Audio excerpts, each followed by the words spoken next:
This is Thursday, 24th of July, 2025, exactly 160 days to the end of this year, 205 days into 2025. Mambo inaendelea sawa sawa. This is the Morning Cafe, tuko hapa kukuamsha sawa sawa. My name is Freddy. My name is Ann Odida. Na msadada kabisa mtazamaji, ikiwa ni saa 4 kamili saa za Afrika. It's allowed today. Talking of how hot your coffee may be, tukiangalia whether utaona baridi mahali iko. Lakini in terms of how hot the headlines are, tutamwamini nani? Gazeti la Taifa Leo. Daily Nation, Raila puppet or ODM rebel? And it's 2 days after that interview, but bado headlines. He's still trending, the ODMC Secretary General. People Daily, why Raila may not rescue Ruto. You realize the first three headlines we've looked at. It's all about Raila and ODM. Move on to other discussions. The Standard, Rogue Nganyas. And now amepotea leo. And the President's stand. Ai, Standard leo kusema kweli tu, sure. Anyway, Rogue Nganyas on the front page of the Standard. The Star, Safaricom hits 50 million users 25 years on. So they've been getting 2 million users per year. Well, congratulations to Safaricom. Matters Business, World Bank freezes 97 billion shillings to Kenya on reform delays. On State of the Nation, this three gentlemen will be in studio. Wilson Sosiono is a former Secretary General of the big Kenya National Union of Teachers. He also served as member of the National Assembly in the 12th Parliament. Dr. Peter Mbaya, governance and economics expert, who's now the Secretary Planning and Economic Affairs at DStv, and Professor Fred Ogola, economics and governance expert. Do stand by for their opinions on the big headlines. Leo, of course, Raila na ODM kunaenda aje. Pia UDA is suffering. Plus, you had the president's speech yesterday. What do you make of it? Which part? Well, he spoke a lot and he took time to actually discuss other things apart from what he had gone there to launch. Yeah, he talked about what people are saying, but it's a change of tone. It's a change of tone. It is a change of tone that I'm more concerned about. Did you get that? Anyway, we'll be looking at that later on. All I heard was, yes, Ruto must go. You're saying Ruto must go. Then what? Yeah. This is the second day within this week that he has talked about those things. Yeah. On Sunday, he spoke about the same. Yesterday, he did. Kunaenda namna gani? Tuangalie regional papers, and we start off in Uganda. This is a Daily Monitor, still talking about NRM primaries. Nabanja slapped in NRM polls fight. There's a disagreement. The Prime Minister's team says she floated like a butterfly to escape attack, but rival NRM party primary candidate says she stung like a bee during disputed vote count. You know that saying? Huh? Float like a butterfly, sting like a bee? Now I'm hearing about it. Okay. We learn every day. There was a big fight back in the Congo. Muhammad Ali. It was called Rumble in the Jungle. Yeah. And they bought that boxing match in the Congo back in the, I think, early 80s or 70s. And that's where, this is attributed to Muhammad Ali, the famous boxer. He used to say, sting like a butterfly, float like a bee. No, float like a butterfly, sting like a bee. All right. So Nabanja, who's the Prime Minister, no, this is a Prime Minister's aide. She's quoted saying, I can tell you as someone who was there in the room that night, Prime Minister Nabanja was the one who was attacked. She did not retaliate as those people claim. Those people are playing politics. So apparently there was an incident which turned almost violent involving the Prime Minister Nabanja. Other stories given prominence on the front page of the Daily Monitor, why Uganda teachers in Burundi were sent back home. Oh, were they? Judiciary pays tribute to Justice Kanyehamba. Pale chini fire guts na Muongo warehouse. Elsewhere, UPC bigwigs fight for soul of party. NRM tightens grip on local council polls, and there's a lot of NRM discussions in Uganda right now. That's a ruling party in Uganda, ahead of elections in February 2026. New Vision, NRM issues staff rules for LC5 polls. All set as party members vote LC5, mayors, district and city councillors. That's the reason, page 6. So ni NRM too. Uganda, they're not talking about anything else. Ni NRM. Ata UPDF yongelele. Meanwhile, in Kenya, we're talking about ODM. We do realize there's a theme there. Hey, okay. Kama kawaida, Museveni ako hapa mbele, anasema Museveni to clear Kanyeihamba's hospital bill. That is, who is he? The Justice Kanyehamba. Sema kwamba judges and other judiciary staff yesterday eulogized Professor George Wilson Kanyehamba as a patriot who worked tirelessly to ensure the rule of law and significantly shaped the country's jurisprudence. Police guns cited in failed Kyotera robbery. O-level physics competence-based mock exams kama kawaida, masala education given prominence there pale Uganda. NGO boss murder, suspects charged. On the top strip, 4 arrested in botched 17 billion shilling scam. That's the New Vision, ainanga mambo mingi. Lakini picha ya Museveni pale akisalamia watu tofauti lazima ikuwe pale kwenye front page. All right, let's move on to gazeti la Mwananchi kule Bongo. Watanzania wanazungumzia nini? Hatari kwa wapenda interneti ya bure. Mambo ya bure wacha wewe. Wengi ujiunganishia wanapoikuta kwenye kumbi za starehe. This is a free wifi. Hoteli na maeneo ya wazi bila kujali usalama. Wataalamu wataja athari. Unapasa kwanza kufahamu viashiria vya hatari ikiwamo kuingia kwenye viunganishi visivyoeleweka. Kwa hiyo watu wanapaswa kubonyeza link kiunganishi. Kiunganishi ni link. It's a lesson in Swahili. Link hizo wasizokuwa na uhakika nazo. Hapana tu ati ukienda kila mahali unapata free wifi unabonyeza kiunganishi. Utaumia na hiyo utaunganishwa. Habari nyingine zilizopewa kipaumbele pale kwenye gazeti la Mwananchi. Hatma ya Polepole mambo bado. Unazungumzia Balozi Humphrey Polepole aliyokuwa ni jina lake anaitwa Polepole. Humphrey Polepole. Watatuonyesha maneno ya watu. Alikuwa gumzo kwenye mitandao ya kijamii baada ya barua yake ya kujiuzulu kusambaa. Hata hivyo, tangu wakati huo serikali imekuwa kimya kuzungumzia hatma yake baada ya kuchukua uamuzi huo. Jana serikali kupitia Balozi Thabiti Kombo na waziri mambo zaidi akaelezea mambo ya ujamaa anaitwa Humphrey Polepole. Miaka 5 bila mzee Mkapa. Rais wa Zanzibar Daktari Hussein Mwinyi apigwa picha pale akitoa heshima mbele ya kaburi la hayati Benjamin Mkapa wakati wa ibada maalum ya kumbukumbu ya miaka 5. It's been 5 years already. Ya kifo chake iliyofanyika kijijini Lupaso wilayani Masasi, Mtwara jana. Hayati Mkapa alifariki dunia Julai 24 mwaka wa 2020. Time flies. Alikuwa rais wa Tanzania. Athari za baridi kiafya na mbinu za kujilinda. Kuna baridi na we'll be telling you the different areas in Kenya pale kuna proper cold. Pale juu rushwa. Mbinu za kujilinda mbona uambi? Why are you not testing on that? Unajua kuna watu wengine wanakaa hivyo wanajifanya ati hao wajilindi wako na homa sasa.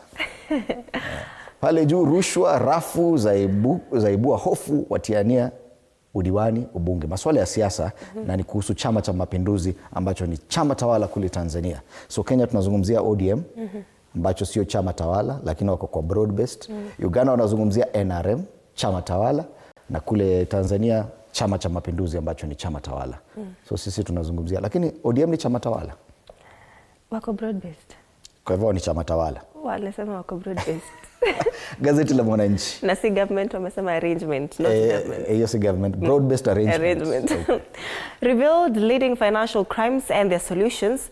Forgery is the most dominant financial crime in Tanzania, accounting for over 75% of all recorded financial offenses in 2024, with experts saying the high incidence of forgery and counterfeiting points to systemic weaknesses in verification processes and limited adoption of advanced digital tools.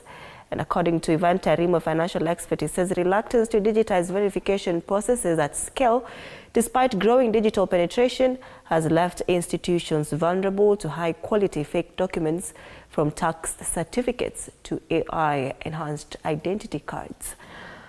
Leading financial crimes and the solutions.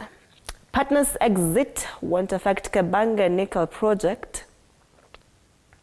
They say the groundbreaking plans remains unchanged. Lifezone is already engaging other interested investors. What happened with BHP is simply a business decision. They are free to invest elsewhere. What's BHP?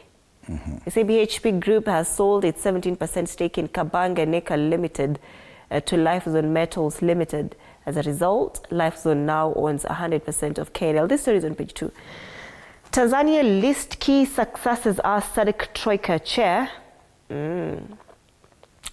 Lake Energies to supply CNG for BRT Phase 2 operations, with the second phase of Dar es Salaam's bus rapid transit system expected to become operational in September. Lake Energies has been selected to supply compressed natural gas for a new fleet of 755 CNG-powered buses. Ulisema tutangoja wa wait for them to get it right, then we just copy. Yeah? Inside East Africa's multi-sectoral push towards a cashless future. Matters sport no let-up in young Africans' pre-season signing blitz. That's news on page 2. Interestingly, the Citizen has no space for politics on the front page. Matters, business, mining, energy, and investments featuring on the entire page of the Citizen. And we'll be back to take a look at the local dailies. Of course, Matters ODM given prominence in the Kenyan dailies, but for now, let's take a look at hali ya anga. Na nakuambia kijibaridi cha asubuhi is a serious thing. Mawingu yazidi kutanda maeneo tofauti kwenye bara la Africa, but when it comes to Kenya, you can see it's reduced cloud cover, which means one, kutakuwa na baridi sana usiku. Na pia hakuna mvua. Kenya iko hapa. Very little cloud cover. You can see a bit of it probably on the southern part of the country towards the coastline, which extends to Somalia and deep into Tanzania. And then probably the central part of Kenya, areas like Nairobi and the Mount Kenya region.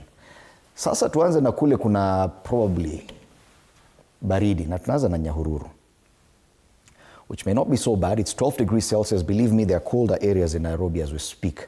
It promises to be clear, just as we've seen, not much cloud cover, clear skies with periodic clouds. Hata kukiwa hivi bila clouds, it's still very low temperatures. Highs of 22 degrees in Nyahururu, which is usually a very cold place. 1.2 millimeters in as far as precipitation is concerned. But what about Limuru, which is in Kiambu County? Nimeshangaa sana. 9 degrees in Nyahururu. A partly cloudy day, highs of 21 degrees. Precipitation in Nyahururu, No, 0. Nyahururu, Limuru. Ini Limuru. Watu wa Limuru nyinyi. 9 degrees as we speak, 9. 9 hata unaweza kutoka kwa kitanda kweli. Ikiwa we are struggling here and it's I think Nairobi is about 13, 14. But anyway, Limuru is not very far from here. Huku ni wapi huku? Huku ni wapi? Let's take a look at areas that could probably have warmer weather. Start on the northern part of the country, Moyale. Not so bad. 10 degrees higher than in Limuru, that's 19. Feels like 24, which is comfortable weather for a morning. Partly cloudy, highs of 26 degrees, which is comfortable weather. It's actually relatively cooler than usual in Moyale. 26 degrees is not what they experience. Inakuanga 30 plus. So it's still cool. What about southern part of the country? There was some cloud cover. 24 degrees this morning, feels like 26. Clear skies with periodic clouds, highs of 28 degrees. Precipitation in Lamu today is 0.0 millimeters, no chance of rain. Go to the western part of the country in Busia, tuangazie kama at least a bit warmer, mostly cloudy, 19 degrees as we speak, highs of 27 degrees, only 1 degree less than in Lamu. So yes, Busia is a bit warm today. Comfortable weather. This is what we usually experience in Nairobi, 27, 26, 28. But Nairobi, Nairobi, 2015 ndo hii Nairobi, hata imekataa, ina freeze. Si kama hiyo ya Limuru jamani. 13 degrees, feels like it, partly cloudy day, highs of 24 degrees. Today in Nairobi. And you see, we had promised people that it would get warmer. It will. Because we've been getting highs of 21. It will. On Saturday and Sunday will be 26. Promising a warm weekend in Nairobi. Precipitation today is 0.0 millimeters. Hakuna mvua hata kidogo. All right, so given that kind of cold, okay, or rather warming temperatures in Nairobi, tuone kama watu, they're still working from home. Kukiwa na baridi and you're working from home, kweli kazi itafanyika kweli. Heri yao. Areas around Jogoo Road, it's building up slowly, and we can see also a build-up of traffic as you get closer towards City Stadium roundabout. But Jogoo Road today is not so bad. Ile bahali walikuwa wamefunga ni kama walifungua. Bahali? Bahali yake. Okay. Bahali bake. Kangundo Road, it's building up at Umoja Phase 1, opposite sides of the road, getting busy, those heading to Njiru and those heading towards town. Pipeline kama washaamka na ule Mosiri alikuwa pipeline. Hata hakuna barabara, ni takataka everywhere. Sijui kama hiyo ndio ina cause traffic hapa. Yes, there's some traffic there, a long stretch of red as matatus pick up passengers as they head towards the CBD. Thika Road ni kama wajaamka mapema leo, hata Pangani interchange, nothing to worry about. So if you're coming from Kiambu Road or Thika Road, this is the best time to get into the CBD if you need to. But once you get inside town, Haile Selassie Avenue, your stretch between Landis roundabout, ile roundabout ya kwenda Gikomba na pale railway station imejaa marikiti, watu wanafanya kazi. I like the way that Nairobians don't care. Kazi lazima ifanyike, watu lazima wakule. Upande ingine ya town hata sijui why we bother, because wale ni working from home. As temperatures are struggling between 13 and 12 degrees Celsius. And 9. Unajua umesema tu Nairobi don't care, I thought you Mombasa is a joke to you. Unajua hata sasa wamelala bado wote. Lakini wao ni kawaida yao. They don't wake up early anyway. Let's take a look at the quote of the day.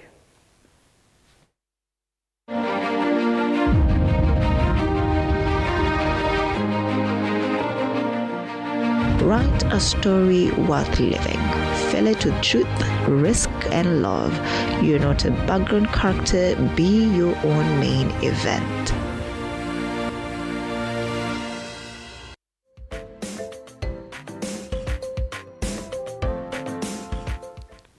All right, let's come back and take a look at the local dailies.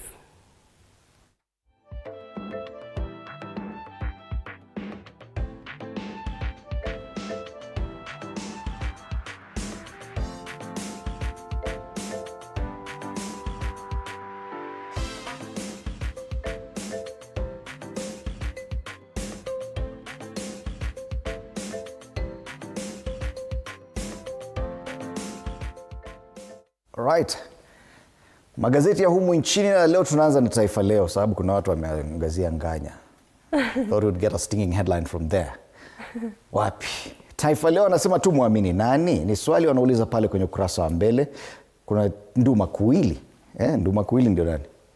Nduma kuwili ni mnyama fulani, lakini wanauliza hapa. Ni maswali wanauliza, hawasemi wanauliza. Sema Sifuna ameondokea kuwa mkosoaji mkuu wa Ruto, akitaka ODM isishirikiane naye, huku Raila akimuunga rais. Na maana wanauliza nduma kuwili. Senator Sifuna aliyepia katibu mkuu wa ODM amekuwa akimshutumu vikali Rais Ruto, akitoa wito wa kubanduliwa kwake upesi, huku mkuu wa chama hicho Raila Odinga akiutetea uongozi wa Kenya Kwanza na hata kuashiria nia ya kumuunga rais katika uchaguzi mkuu ujao. Je, ni nani msema kweli? Na unakumbuka, it's just a few months ago when Raila Odinga said, as far as the party is concerned, SG ndo anasema. Alafu sasa 2 days after Raila Odinga gave an interview and said I'm with Ruto till 2027. SG amekuja anasema hiyo maana hapana. Hii ODM kwanza vile kunaenda mimi I'm not comfortable. Yesterday they had said that actually called a crisis meeting or Sifuna atatolewa kwa chama. No, nothing has happened. Huyu unaona ni kama anaweza tolewa kwa chama sasa. Kwa nini wamtoe hapo? Actually, alafu kuna wale wanasema kama Sifuna akona hiyo uwezo wa kuongea vile anazungumza. Unadhani anazungumzia nani? Kama Sifuna. Anaongea kama Sifuna, not as the SG. Sio kwa niaba ya mtu yote. Sio kwa niaba ya ODM. Lakini kiongozi wa chama, kinara wa chama, alisema as far as ODM is concerned, tunasikiza nani? SG. Yeye ndio when he went there he said ako hapo kama Edwin Sifuna, not as the SG. But akizungumza anasema nini? Jamani, Sifuna amesema muache mambo yenu. Tukome kabisa. Mumkome. Lakini ndio swali kila mtu anajiuliza, okay sasa tutasikiza nani? Tusikize SG ama kinara wa chama? Kinara wa chama ametuambia sikizeni SG. Si ndio? SG amesema kuna confusion. Bado yeye pia haelewi nini inaendelea hapo ndani. This is the second biggest party in Kenya right now. 85 members in the National Assembly. And he said for the very first time in a long time, Kenyans are not scrambling for ODM or to register at ODM. Yes, and it's also facing a rebellion. I know even UDA is also facing a rebellion. There are quite a number of members who are now seeking alternatives. Caleb Amisi is one of them in Western Kenya. Sifuna is another one. James Orengo speaking maneno tofauti kule. Anyway, what's the future of ODM? Ndio swali. Tumwamini nani? Kwingineko vidokezo zaidi wanasema at least ni sawa na angalau. Hiyo ni lugha ya fasihi. Wanafunzana lugha hapa. Wanasema at least. Si sawa. Si sawa na angalau. Angalau ni tofauti. At least. Angalau ni at least. Sio at least. Amesema hapa si sawa na angalau, at least. Pata uhondo na elimu katika jarida lako pendwa kwenye gazeti hili. Kwingineko, Trump atishia kumfunga Obama. Ule jamaa nafikiri kazi amekosa, sasa anataka kufunga Obama. Janga la kimazingira latisha pwani. Watetezi wa mazingira wasema vimbunga na kuongezeka kwa kina cha maji ni hatari. Pale juu masuala ya spoti, CHAN Tanzania yatoa onyo kali kwa mahasimu yalemea Uganda katika mechi za Sekafa za kujipima. Ile Kenya walijiondoa, na nasikia walifika Kenya kukiwa na giza. Wapi, Tanzania na Kenya? Sio, tukitoka Tanzania tukasema tutaki hiyo michezo yenu, tukarudi Kenya usiku. Mabilioni ya e-Citizen hayafiki CBK. Hadithi hii iliangaziwa kwa magazeti jana. Gazeti la Taifa Leo. Daily Nation, Raila puppet or ODM rebel? Intrigue. ODM Secretary General Edwin Sifuna has constantly dismissed his party's association with the government, contradicting his boss Raila Odinga. Now he has declared the ODM UDA deal dead, days after Mr. Odinga affirmed it. Is he a rogue official or the mouthpiece of his party leader? Ni swali tu tena. Raila has defended Sifuna's hawkish stand. Yes, and he was in public saying, skizeni huyo jamaa. Hata Sifuna alisema this is the only party he has known all his life. Sasa anaona the things that are happening now in the party, si vitu wako used to. These are the things that the party stood for since he got into the party. So maybe that's why Raila Odinga anamtetea. Yes, and Caleb Amisi said something similar. He said they had a choice of any other party, but they chose ODM because of what the party stood for. So, and they feel right now they are confused about the party's stand. So, hata wakiuliza, is he a rogue official or the mouthpiece of his party leader? Na pia kutetewa. He was asked if he was going to resign, and he said, at least not yet. But then again, if the party had said, if Raila Odinga said the SG is correct, don't you think that Raila Odinga would come and tell us, ignore the SG? Sasa watakuwa ni kama wanajikaraga hapo kwa hiyo chama yao. Other stories here. Why MPs probe into organs trade stalled. Claims of sabotage have rocked the investigation into suspects' medical kidney surgeries. This story hit the headlines in February. Puzzle of woman strangled to death in hospital. Susan Njoki died hours after admission to a city hospital. An autopsy reveals she was strangled. SHA latest crisis hurts patients on the top strip of the Daily Nation. They say private hospitals are threatening to suspend critical services including cancer treatment, dialysis and chronic surgical procedures following months of delayed reimbursement from the Social Health Authority, SHA. 18.5 million is the number of Kenyans who have registered with SHA according to official data. Matters education here. Junior and senior schools face fresh teacher headache. An acute shortage of STEM teachers could undermine specialization in the learning areas, a new report shows. And on the back page of the Daily Nation, I am fully in charge, beefing up proven international striker Masoud Juma in Kenya's plan. Ukishaanza sema I'm fully in charge, and that's Benny McCarthy. Hapo sasa maswali yanza kutokea. Ni kama unasema mimi unanijua mimi I'm the president. It's his time. Sasa time yako ya kupanga itafika. Amjui kama mnajua mbona mlimwekea hapo player mwenye hajui. Kenya coach McCarthy refutes talk of any rift in camp, happy with progress of the team. Only 9 days to go for CHAN. And United in football, pamoja is the tournament's theme. Tumezungumzia masuala ya baridi. Kuna hadithi, page 10 of the Daily Nation talks about why dirty bedding is risky during the cold season. You need very clean bedding. With the intensifying cold season in July, medical experts are raising the alarm over deteriorating bedroom hygiene, especially among young people, posing a grave health risk to them. Soma hiyo, page 10 of the Daily Nation. Unalalia ni magwanda ama ni for 3 weeks. People daily. Why Raila may not rescue Ruto. You realize we've been talking about ODM and Raila now. Fruitless alliance, they call it here on the front page of the People Daily, which I think has inherited the stinging headlines from the Standard. Sasa Standard wanaongelea nganya. People Daily wanafinya. Pundits argue that emergence of Gen Z bloc has killed tribal political arithmetic and warn that Tinga's support will be insufficient for president's re-election. Do you agree? Well, that story is on page 4 of this paper.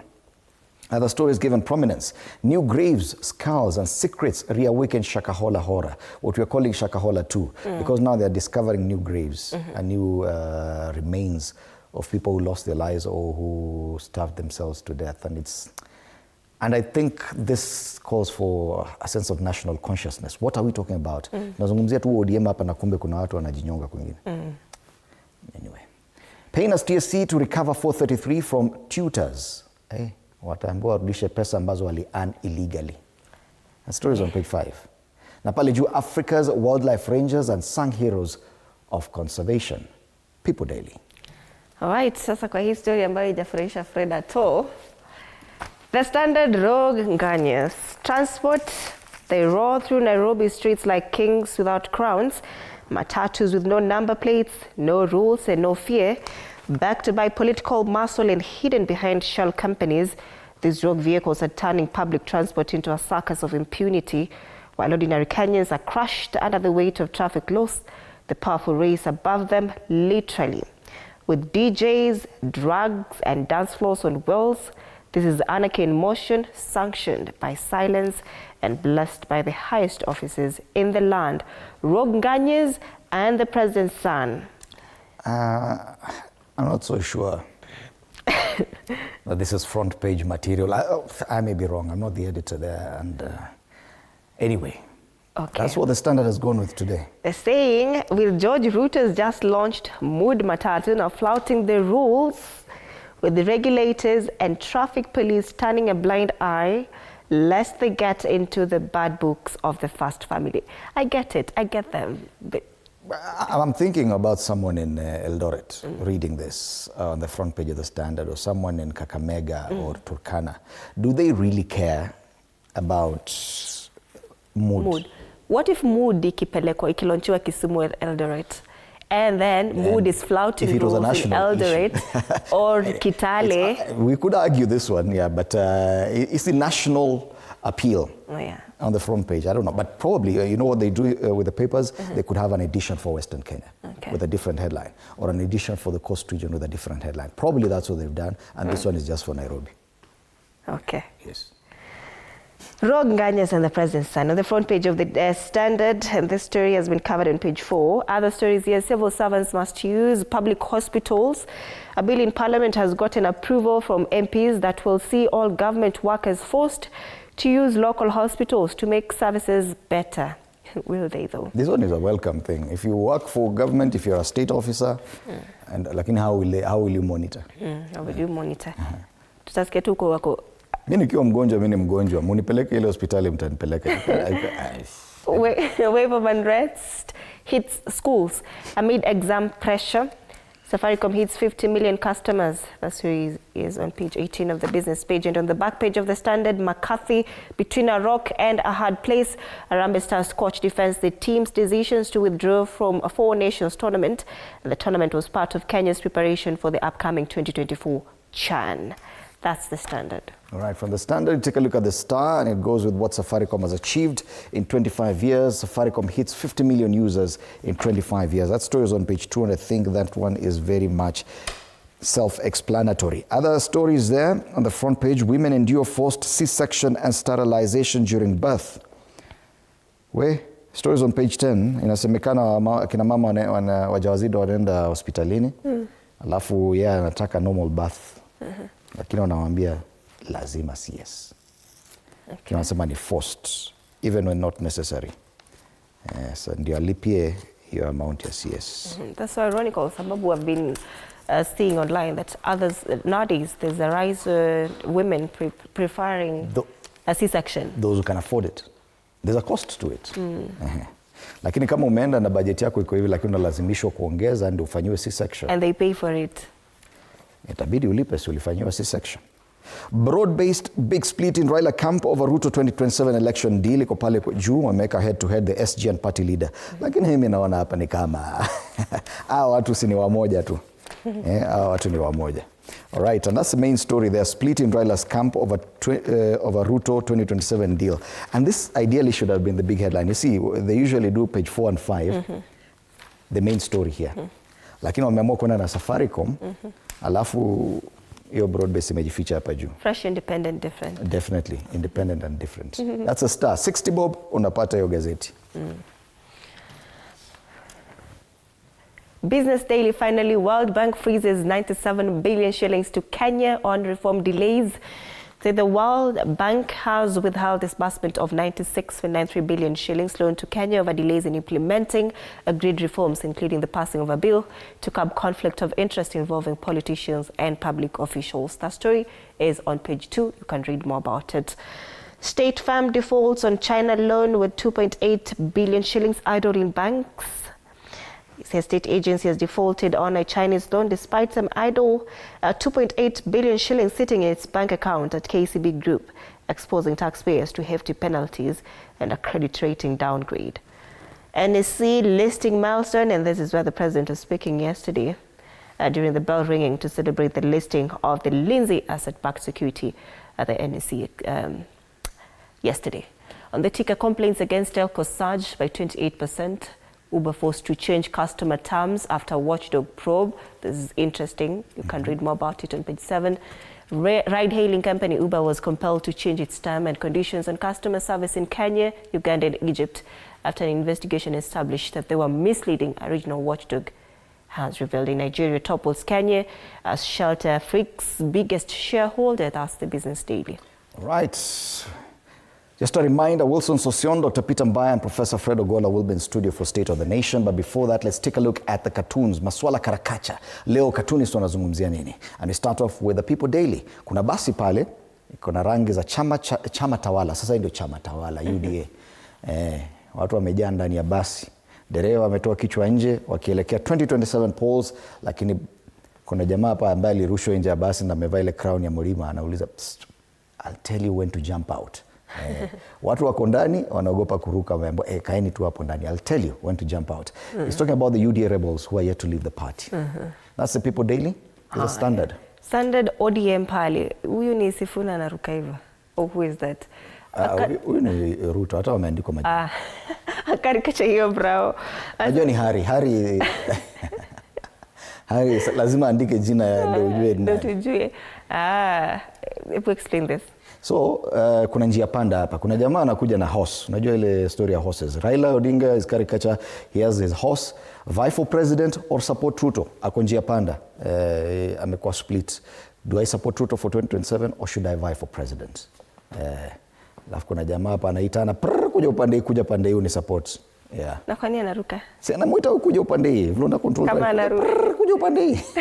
Anampigia firimbi. This is the Star. Matters ODM pale chungwa narushwa pale, lakini huyu Sifuna ako pale. Sijui anarusha ama anachukua ama mtoto mdogo. Wageni wamekuja, huyu mtoto mdogo anawagonga na machungwa tu. Mtoto mkorofi. Tokeni kwetu. Mtoto mkorofi anawarushia machungwa. Mzazi anamwangalia, wewe nini mbaya unagonga wageni? Hata Oburu Odinga yuko pale anashangaa. Lakini wengine wako sawa, they don't care. Baba Kawes. They don't care. They're in the cabinet. Lakini huyu anarushia huyo mgeni machungwa. Broad-based government bado pale Matters ODM rao. So this is a big discussion today. Baba has already done this and he has always fitted wherever he goes, given this kind of things. They are round na anaingia kwa round holes. Sasa this time broad-based ni kama it's very uncomfortable. He's in a rectangular thing and he's trying to fit in a round hole. DStv anamuuliza kweli, are we really fitting? So it's like ODM is really uncomfortable this time around with a broad-based arrangement. And you've seen that's a theme across most of the cartoons today, meaning that all the cartoonists agree this is a big discussion. All right, today being a Thursday, we'll be talking Matters Health with Dr. Saranjiri, a general practitioner, on Matters Arthritis. What is it? Is it an old people disease as we always believed? All right. So that's the conversation we're having after State of the Nation. Meanwhile, do stay with us, interact with us on our socials.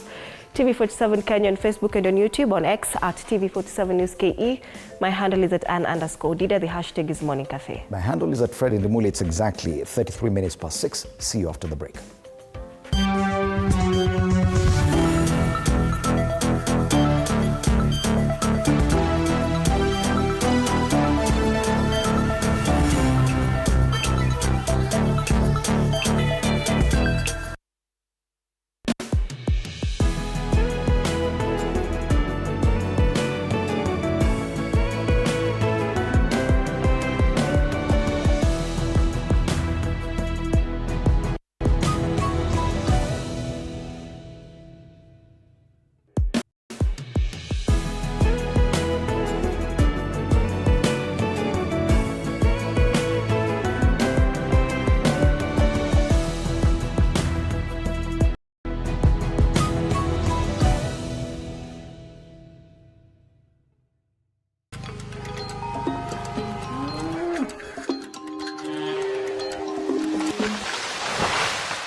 world is changing every day, and so should we, for the better. Each week, we tackle the big why, the question that should be on everyone's minds. Why isn't this fixed yet? Deforestation, global warming, and the adverse effects of climate change. The future isn't just something that we inherit, it's something that we create. Join us on The Green Fix as we tell the stories of those who refuse to give up.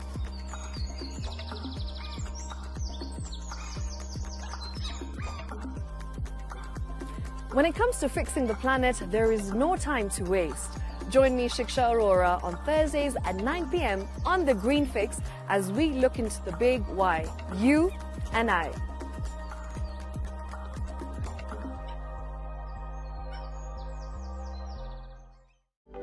For comprehensive information and education on your health, Body Garage is here. Don't allow anyone to pluck out your good tooth as long as it is strong and stable. Cancer doesn't start today and you get the symptoms tomorrow. By the time you pick it or the time it is manifesting in you, probably will be there about 5 to 10 years. The eye is the window to the rest of the body. Don't forget to stay hydrated. And of course, you at home do take your water. So the ultimate test is actually you check your urine. Your urine should be clear. Clear like the water? Yes. Should be able to see the other side of the urine. If your urine is colored or has changed color, you cannot see the other side, then you have not taken enough water. Don't forget regular health checkups. Early detection saves lives. I want the message be, we can prevent cervical cancer. We prevent cervical cancer in several ways. You have young girls and even somebody who's above that age, you can pay at least every 3 years. Somebody should have a pap smear done. If you are 40, 45, 50, going upwards, once a year, please go see a doctor. Yeah, it's just for normal routine maintenance.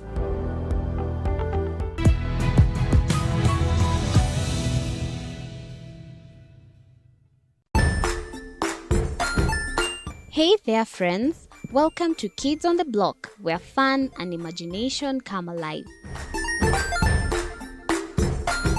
We dive into magical world filled with exciting adventures and awesome friends. What position were you in? I was number 2. What position were you? Number 1. He decided to cross the bridge by his house and look for food on the other side. We're going to do half cup of chocolate chips, and the other one, we're going to do half cup of the blueberries. So, grab your imagination hats and get ready to explore with us. Join us every Saturday at 9 a.m. for new friends, amazing stories, and tons of laughter. Jiunge nasi tunapoangazia safari za viongozi bora.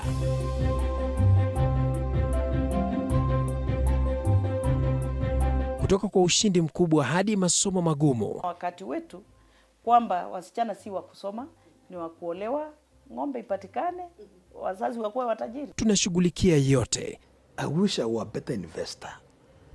My parents taught me how to look for things for myself. Tazama Mfahamu Kiongozi, ambapo kila kipindi kimejaa maarifa, mikakati na hadithi za kukuza azma yako. For me to succeed, I have to fight. Kila Alhamisi saa 1:30.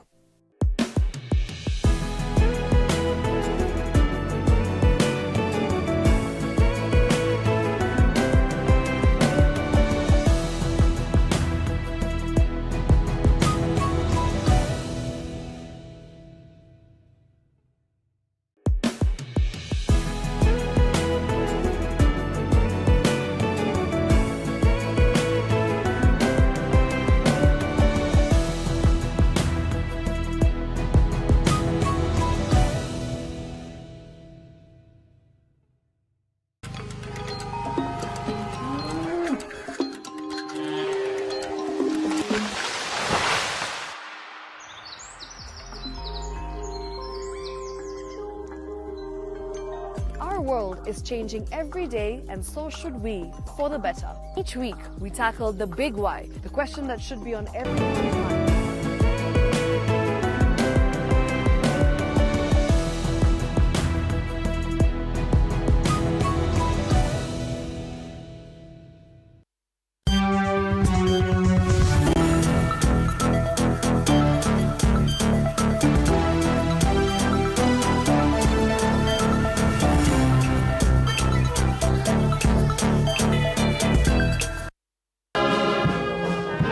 It was supposed to be a trade engagement at the Nairobi Securities Exchange. Here, President William Ruto was supposed to lead the bell-ringing exercise to celebrate the listing of the Lindsay asset-backed security into the NSE. But amidst his speech, the president paused and posed a question. But respectfully, sirs, madams, let me ask you. As far as engagements go, anything that follows the word respectfully mostly ends up on the opposite.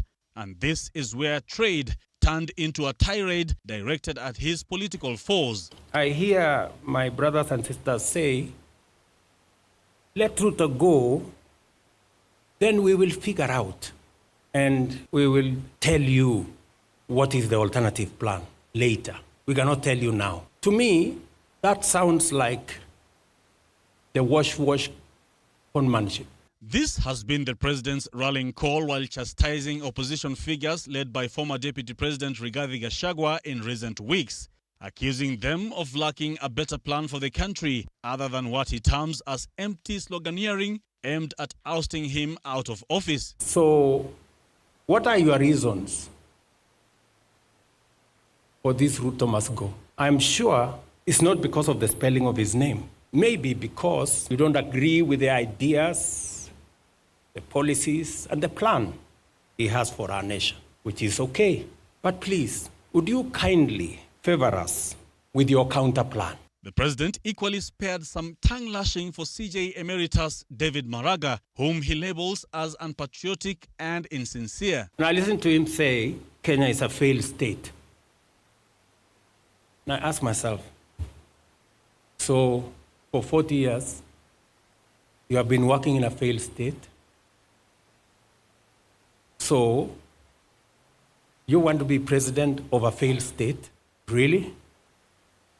You want us to entrust you to the leadership of a country you don't believe in, to a people you don't believe in? And to the doubting Thomases out there, the president believes you should change your perspectives about him. The critics may say I am wrong. The cynics may say I am lying. And the naysayers may even say I am mad. But what if they are wrong? And they are. Pause for a moment. What if I am an agent of destiny for the transformation of our nation, whose promise has been delayed for far too long? The president's remarks are set to trigger varied responses from the opposition and likely shape the political discourse as the week fades on. To Kenyans baying for his removal from office, Ruto says there is time for everything. Kenyans, brothers and sisters, who say Ruto must go. And for sure, just like those who were there before me, my time will come and I will go. Sydney Chazima for TV47, Nairobi. All right. The president taking quite some time from a formal event, formal engagement in matters business to address his critics and to acknowledge public frustration.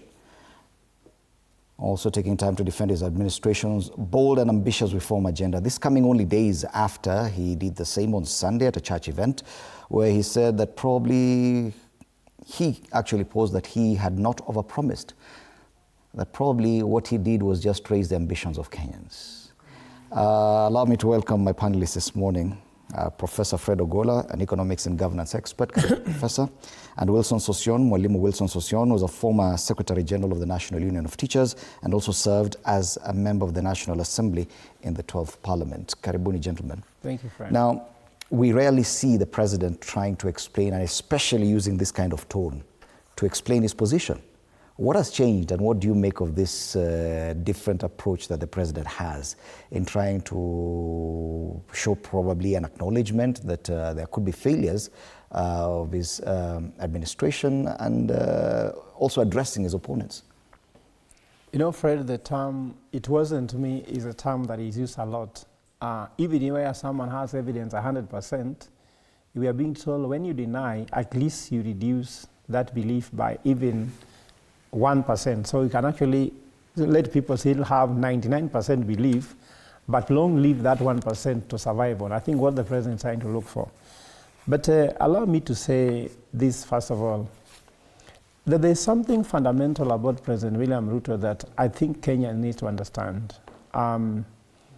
President William Ruto is the only president in the history of Kenya who has no profession at all, apart from politics.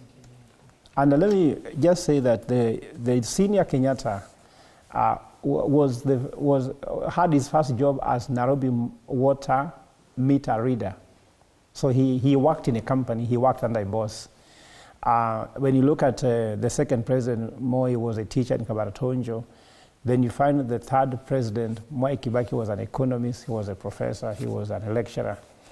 And we find the fourth president, he worked in KCB. That's why KCB wishes him always a happy birthday whenever that comes. And then this one was not. And why am I trying to bring the point? You are at Nairobi Securities Exchange and you are talking about the stock market. You understand, Fred?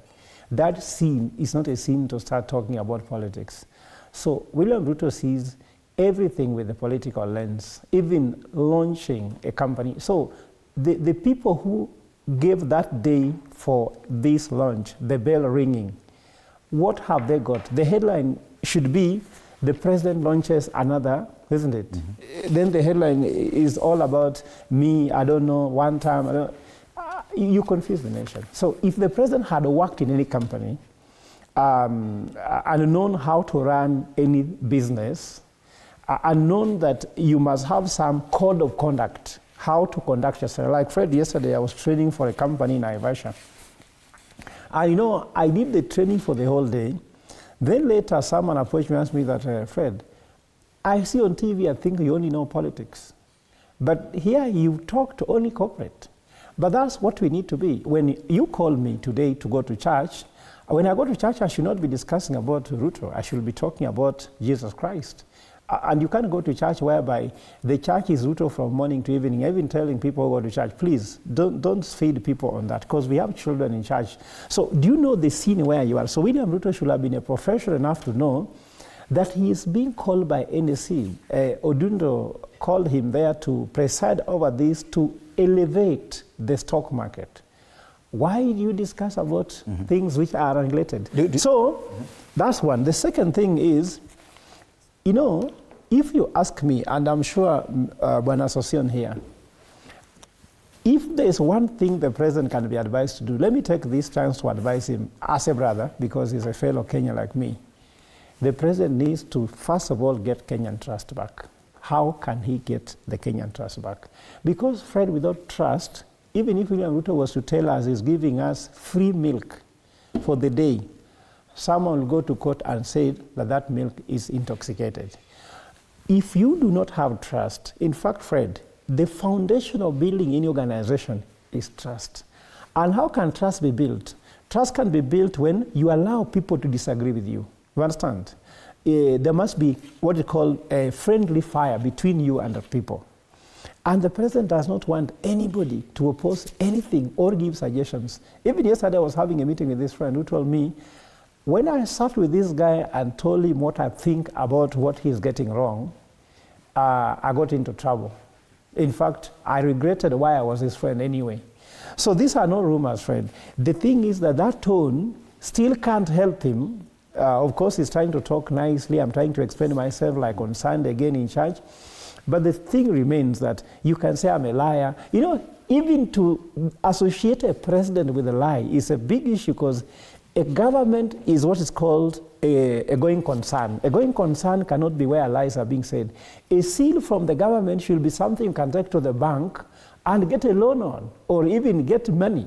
Here we have a president that anything he says, people don't believe. And I'm telling you, if there's anything the president needs to get back, is trust. Because remember, the people you're blaming woke up in the morning, Fred, queued for 8-9 hours and voted for him. Okay. So when they tell you that they are not happy, you must listen to them. There's something that we noticed yesterday when Sossion, that the president was aware of the kind of event he's going for, and he prepared a speech for that. Everything he said and most of what he said, even the political statements, was in the written speech. This was very intentional.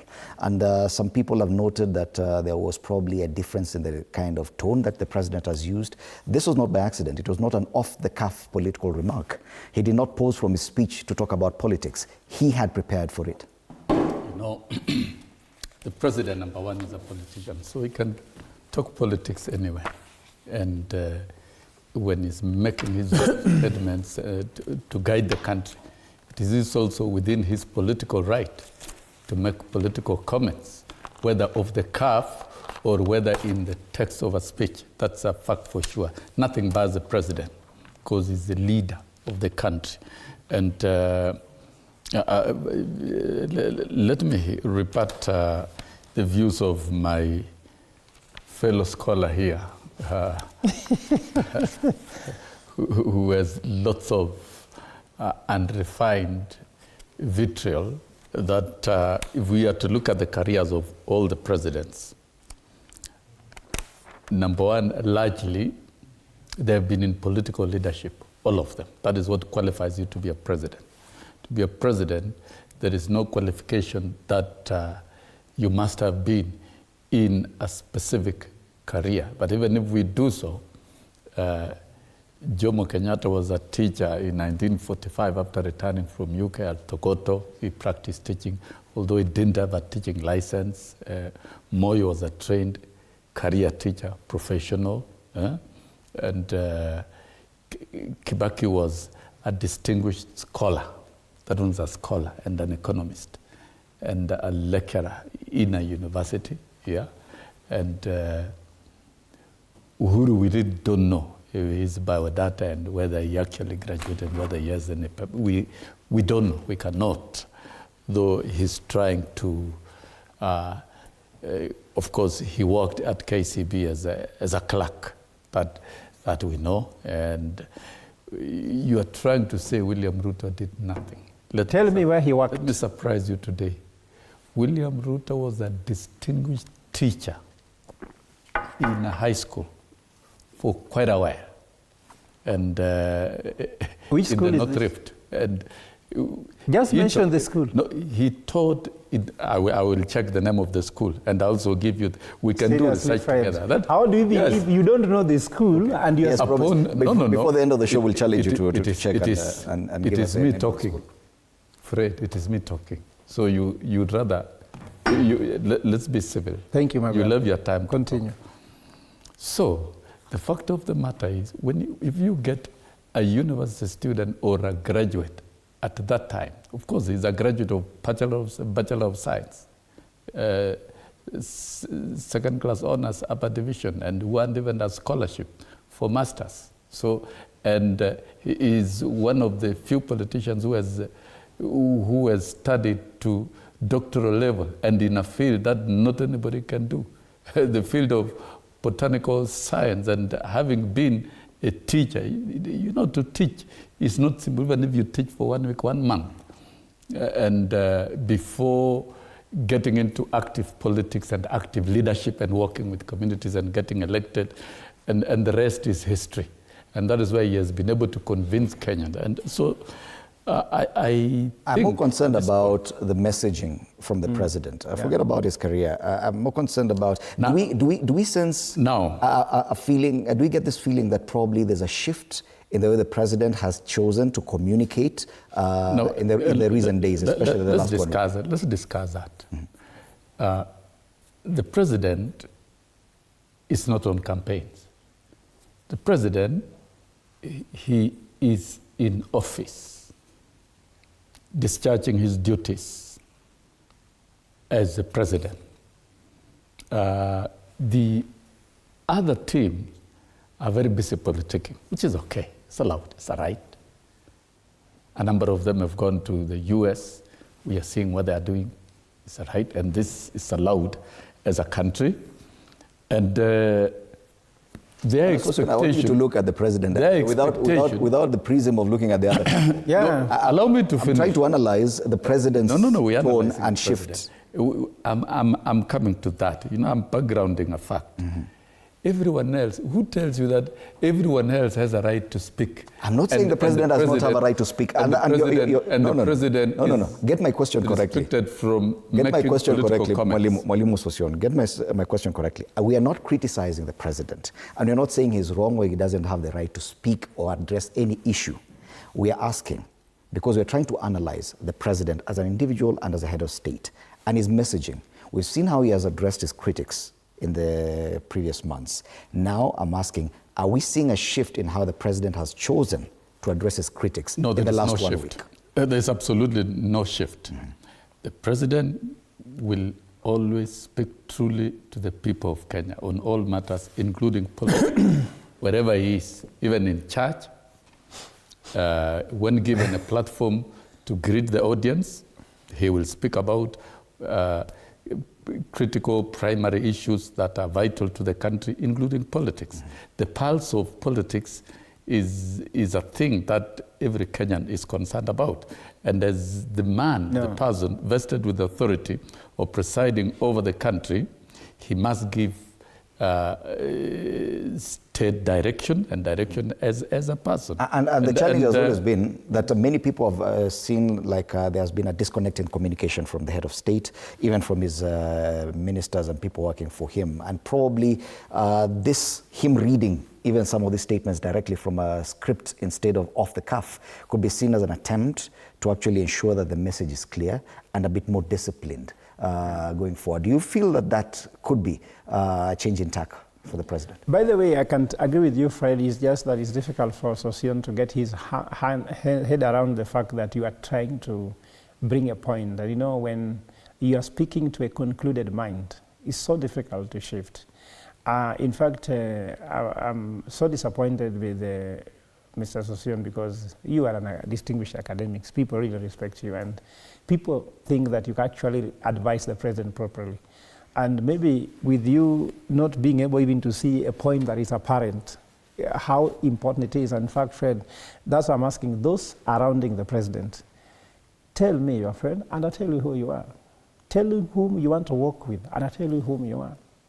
If you want to walk next to Christ, remember Jesus said, you come follow me, isn't it? Go and see where I stay. Some people felt uncomfortable with that because Jesus did not even live in a nice place, because there were some people are thinking Jesus lives in a palatial place, he was a king. Discovered the guy even has no permanent house, he's just walking around. So some people got bored. But to go back to the same point, Fred, the president had a very intentional way to read this. It was not a by the way, I agree with you. And the thing is that it's not just about the text, it's also the context, the scene. When Obama flew from the US and made a speech in Cairo and talked about Islam, how Islam can coexist with Christianity, it was very intentional. That speech could not make sense in the US. It could only make sense in Cairo. You must sometimes be at the scene of crime.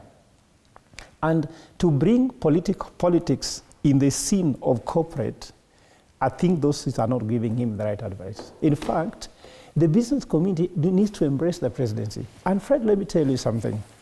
Do you think that probably a shift in the president's way of addressing politics could probably, in a sense, give confidence to the business community? Fred, Kenya, instead of shouting from the rooftops of vehicles in a formal setting and from the speech? Kenyan problem is not political, Fred. This is an economic scenario. Companies, 160 companies are closing and leaving the country, isn't it? You need to bring faith, breathe an air of confidence into the market. How did this conversation, you look at the setting, corporate CEOs are sitting there to know a company is being launched. Friend, look here, if I invite you for a launch of my company to the Nairobi Securities Exchange, I've invited all the CEOs from every business partners and the rest, and then you start feeding me with one term, Siji Maraga cannot be a president, then you lose the point. I agree with him, the point he brings across about Maraga, isn't it? That first of all, we have to believe in a country, isn't it? I think that's a good point from a head of state. It cannot be a failed state, by that matter, isn't it? But at the same time, what was the scene? Why do you leave State House to go and address Maraga in NSC? You understand? And my concern is that we must read the mood of the country. The people there don't like politics. And Fred, there's something that has been said, but clearly that some corporates are doing what wait and see. They are waiting to see, can William Ruto go so that people can have confidence to come back to do business? And that statement could be, Ruto going does not mean Ruto the person, could also mean the Ruto ways of doing government. If he came out today and said, guys, these are the issues we are facing economically, these are the issues that I want to see in the stock market, this is my vision for the stock market. Do you know that could breathe, actually that could make people see more confidence that the president for the first time is facing the issues of economics head on. Look at the exchange rate, which affects the stock exchange, you know that, isn't it? Look at the issue of investor flight. Those are issues affecting the stock exchange. Ease of doing business in Kenya, which affects the stock market, because Kenya is the worst in ease of doing business, only better than Juba, South Sudan. And these are not my statistics. Even if you go to Kenya Bureau of Statistics, you can find them. So my point I'm trying to draw here clearly that the president was invited to give confidence to the stock market. And his speech did not deliver that. So what is the value of a president? Look at, for example, when we just, when president has just taken office, then we have WRC, isn't it? When he entered that vehicle, the event was on fire, you understand? In Kasarani, when they are inspecting the stadium, when you could see a picture of the president with the ball on his head, maybe we don't like him, but it gives some confidence to football. You get me? You might not like him, but somebody who is not biased like me, seeing him might actually see that the stadium is ready. So that day, if he took his speech and started reading about Maraga, what confidence could that give to Chan? You understand me, Fred? Context matters, not just the text. Okay. The text was good, but not for that context. It was supposed to be taken elsewhere. Let's focus on the texts, away from the context, Bwana Sosion. The president appears to be keen, at least in the last 1 week, to address his critics directly on the issues of the fact that he's been accused of overpromising, the kind of sloganeering or rhetoric, one time, Ruto must go, Kasongo and all these things. He feels that pressure, and probably that's why he included this in his speech. He said at some point, pause, reflect, think. Give me a chance and judge me fairly when the time comes. Don't you agree that the president appears that he is under pressure now to answer his critics directly, even in very formal settings? No, the president is not under any pressure. It's only that sometimes people need to be answered. And it's what he calls setting the record straight. And Fred, did you expect the president not to set the record straight on certain things for purposes of clarifying matters to Kenyans? When he was in Machakos AIC charge on Sunday, he spoke very extensively about the healthcare of this country and how SHA has to work. It must work. It's universal health coverage. It is what many presidents have been unable to roll out. Kibaki tried and left. Uhuru tried and left. But William Ruto has put very good frameworks with 4 different acts from primary health care that protects and finances the outpatient treatment of all Kenyans.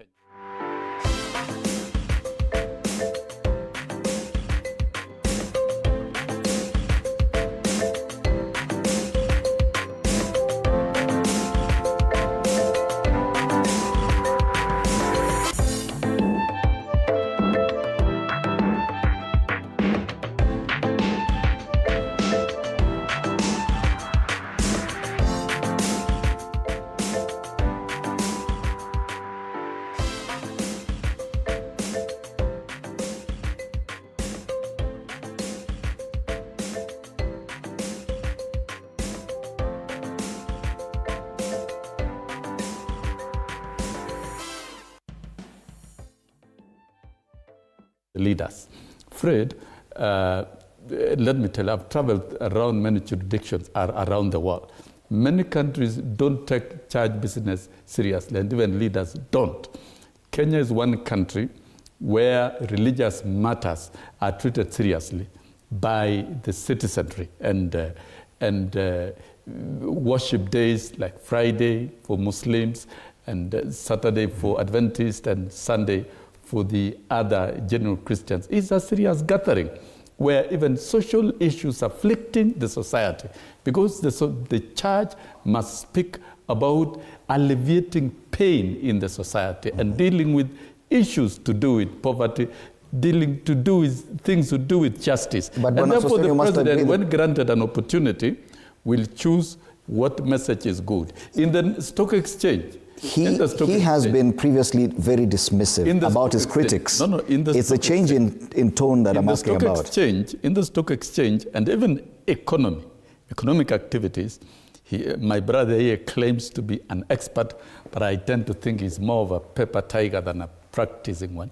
The economy thrives within an enabling political ecosystem. And therefore, the president communicating... That is not a good statement. And I'll give you an opportunity. The president communicating clear political facts with clarity and setting the record straight in that forum is right, and calling out even individuals. There is nothing wrong with that. The president has been called out, and he has every right also to call out individuals and set the record And I know, straight. Professor, you'd want to return that jab to Sosion, but even as you do that... actually, I was just telling you about that. But the issue is that the president appears now keen on responding to his critics. He has previously been very dismissive and saying, wale hawana plan, hawana sera, wale hawana nini. But he is now going point by point on the issue of promises that he made and that accusation that he overpromised. He came back with a very deliberate answer and said, no, I did not overpromise. I was just raising the ambitions of this country. On these other issues is giving direct answers to each and every piece of criticism directed this way. Do you agree that this is a deliberate change in tone, and do you think it would work? Well, he's trying to change because maybe what he has been doing before is not working, but it is still not the right formula because, Fred, maybe just to say that there's a difference between justification evidence and falsification evidence. What are Kenyans saying? You are incapable of delivering. People know the president knows how to talk. No one doubts that. In fact, it is that talking that he talked his way to State House, isn't it? But he's unable to talk his way to delivery. Remember, even Uhuru Kenyatta came out and said the GOK delivers. So, if GOK delivers, now the current one, let Ruto say what he has delivered. You see, Kenyans are concerned about falsify them that you can't deliver. So I will urge the president again with my advice that what people are saying that SHA cannot work, let it work. When people are saying abductions are bad, can't abduction even stop for a week or two? You understand? When guys are saying that corruption is an issue, can there be any headline where there is no money stolen? You show me. Bring for me the last 20 newspapers here and put them in a line. Out of 10, 8 there will be a corruption. Even today there's one on the front page. And when I hear you talking about this, Mr. Sosion, about SHA, do you know, Fred, by the way, as we speak, 30 people have bullet wounds in KNH as I speak. You understand? Yesterday they were being discharged, some of them with bullet inside. Some people are numb. I can show you with the names and evidence. And they're saying SHA is working. You know, Fred, in healthcare, when you get an accident like an emergency, you are allowed, you're entitled for emergency treatment. That's law, isn't it? That's why even I own a hospital somewhere. People prefer not to have the hospital on the highway where there's frequent accident because someone will just bring somebody and you must give them medical attention, you understand? So as we speak now, there is somebody, I call Samuel, discharged to create room for other patients. Okay. There is another patient called Wesonga who had a bullet wound in Ward 4. There is another one called Sirma who had 8 bullets in the body. And you are trying to say that SHA is working.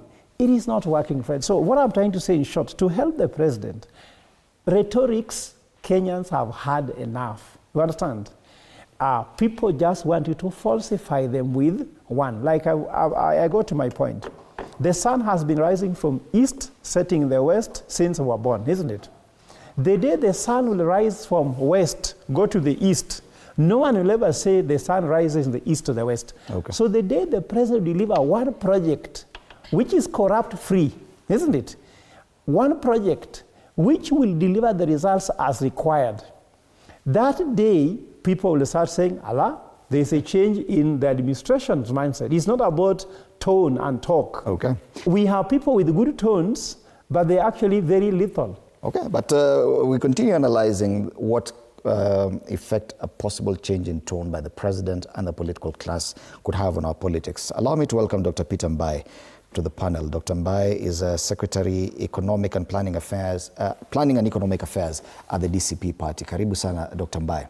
We're looking at the president's speech yesterday and what he said on Sunday during a church service. And yesterday we noted a shift in the tone by the president and in his approach to responding to his critics. For the first time we saw that his response was actually coming directly from his speech. He was not talking off the cuff. He was reading word for word from a written speech. And I don't know what you feel in your analysis, the need for the president to do that. Definitely there are those who've noted that this was a significant shift in tone by the president. Do you share in the same views that this is a different president in as far as he's addressing his critics? Thanks so much, Fred, and sorry for running late. I watched again several times, and it's true he was leading from. I don't know whether maybe he was advised not to be talking off the cuff, to go think what he wants to say. But I picked three things. One, he repeated this thing of, when my time comes, I'll go. I don't know what's disturbing the president, because it's there. You don't have to keep on saying like there's a struggle. But number two that I picked, you know, he was insinuating that it's like there is a battle between these issues of ideas. Bring me another idea. He is the president of Kenya. He's the one who should be telling us his plans and the ideas he has. He's the one in government. And what the opposition is saying is that because a lot of things have corrupted, once he gets out, all the things that have corrupted will come back. It's as simple as that. By the way, let's not keep on, there's this narrative, oh, give us your plan. We don't want to bombard again Kenyans with those long manifestos. You remember? Those things about, you know, Kenya Kwanza plan, we are going to do these 20 stadiums, you know, hospital, we are going to do about 1 million jobs per year. Those things Kenyans don't want to hear, by the way. What is needed in Kenya is so simple. 1, 2, 3, 4. And everybody knows, by the way. Everybody knows about education, Fred. Everybody knows about health. Everybody knows about simply not using the institutions of government to harass people. Those are some of the lofty promises that we did. Lofty ones. So this issue of give us our plan, it's not about our plan and their plan. What do they want to do with our plan, by the way? Okay, what do they want to do with our plan? The other ones in power, they had the whole book. By the way, there is economic charters of 47 counties, Fred. 47! Simply, let somebody come and tell us what have been achieved. It's now 3 years. Stop talking about 2 years, it's 3 years. Next month. Tell us, out of the 47, now, then come to UDA manifesto, then Kenya Kwanza. Please, stop about asking us again about your plan. Actually, go and tell us what you have done with your plan that you did. Number two, so there was this insinuation of, you want me to go. Why do you want me to go? First, let me answer that question for Kenyans. Why Kenyans are saying, not me, not anybody, not my party leader, not the official opposition, why Kenyans want him to go? It's because of the collapse of institutions. It's because of the sheer lack of trust and believability. The collapse, look, let me give you an example. In all the good, bad, off the cuff and written, there is nowhere this government has admitted young people are lying in the morgue. Every day, 60 from this Sabasaba are dying. We are burying them. Their work is to kill, we bury. There's no remorse. So Kenyans are asking, wait a minute, why do you want to go? It's because of this kind of blatant use of police force. Murders, abductions, this kind of things. Going to cut forest land to build a hotel in this era. Who does that? Who does grabbing like that? And then the guy who is written in that title comes and tells us, don't shoot in the leg, shoot to kill. It's there. Blatant theft. Primitive accumulation of wealth. That is why Kenyans are angry. You simply told us things are going to happen this way, and nothing is happening. My problem, Fred, is not what the president is saying. It's that he doesn't show remorse. He doesn't show that he understands what Kenyans are crying about. A change of tone yesterday or the last 1 week from the president that while previously he sounded very dismissive to his critics, this time around he's actually taking time to answer each criticism. Fred, one thing I noticed very interesting. We were here, and I struggled myself. As a leadership and governance and from a political perspective, I was trying to ask, where was this anger coming from? This enough is enough twice. Enough is enough, then another day enough is enough. I was wondering, what is it about? Is it meant to hide the real thing? Is it meant like a decoy? You know, you want to go out trying to say, you know, I'm going to arrest people, the people who did this. What was this all about? And I was wondering, are you agree with who? Okay, you are angry with who? Who has done you wrong? Who should be angry here? It is Kenyans who are angry. What do you make of that change in tone from enough is enough, president standing his ground, to what you heard yesterday? Me, I'll be very candid with you. This is what I think. I think the president is realizing the more he gets angry and says enough is enough, Kenyans are more angry than him. I think he may have realized the more he angers Kenyans more by let me use good words, by purporting to be angry. He has discovered that Kenyans are very persistent and consistent with the issues they are raising about the government. So he has discovered, wait, this anger is making things worse. And unfortunately, Fred, the more you are angry, the more you're not able to be consistent in your thinking. So the more you blunder. Because every day, something else is coming up. You know, he goes, talks about this, you know, now, the people of God, all that kind of a thing. He has discovered the more he purports to be angry, Kenyans are more angry than him. So yesterday he comes, a little speech, but the narrative is the same. The narrative is the same. Oh, give me time. Time to do what? That's the questions Kenya are asking. Give me space. Surely, Fred, you cannot be in power for 3 years with all the machinery of government. Like from Central Bank of Kenya, from DCI, from whatever, you are the one in power. Then you are pleading, after 3 years, to be given time. I'll finish by saying this. Fred, I'm an expert in all my public life for the last 15 years. I'm an expert on delivery. I can tell you this, Fred. You can't come cry the last year. This country had only 2 years of honeymoon. Only 2 years to make sure the plane gets off the air. Right now, we are still struggling on the ground. The plane has not gotten off. It had only 2 years. The moment the priorities of this government of delivery were not able to be adhered to, as we advised, last year by January, February, March, drama started of impeaching people. Fred, that is when the issue of delivery in this country stopped. What we are seeing today is drama. You know, oh, let's go here because of politics. There is nothing like delivery which is not structured. So if Kenyans are waiting anything about structured development and delivery, it will not happen. So this issue of giving time to deliver, I don't see it happening. Bwana Sosini, I'll give you the last opportunity to discuss on this. President says, pause, reflect, think. Give me a chance and judge me fairly when the time comes. This is not a gamble or an experiment. It's a disciplined, determined effort. We've rarely had presidents asking for time and opportunity to do their work. They simply do it. Why does he feel the need to ask for time when he knows he has a 5-year term?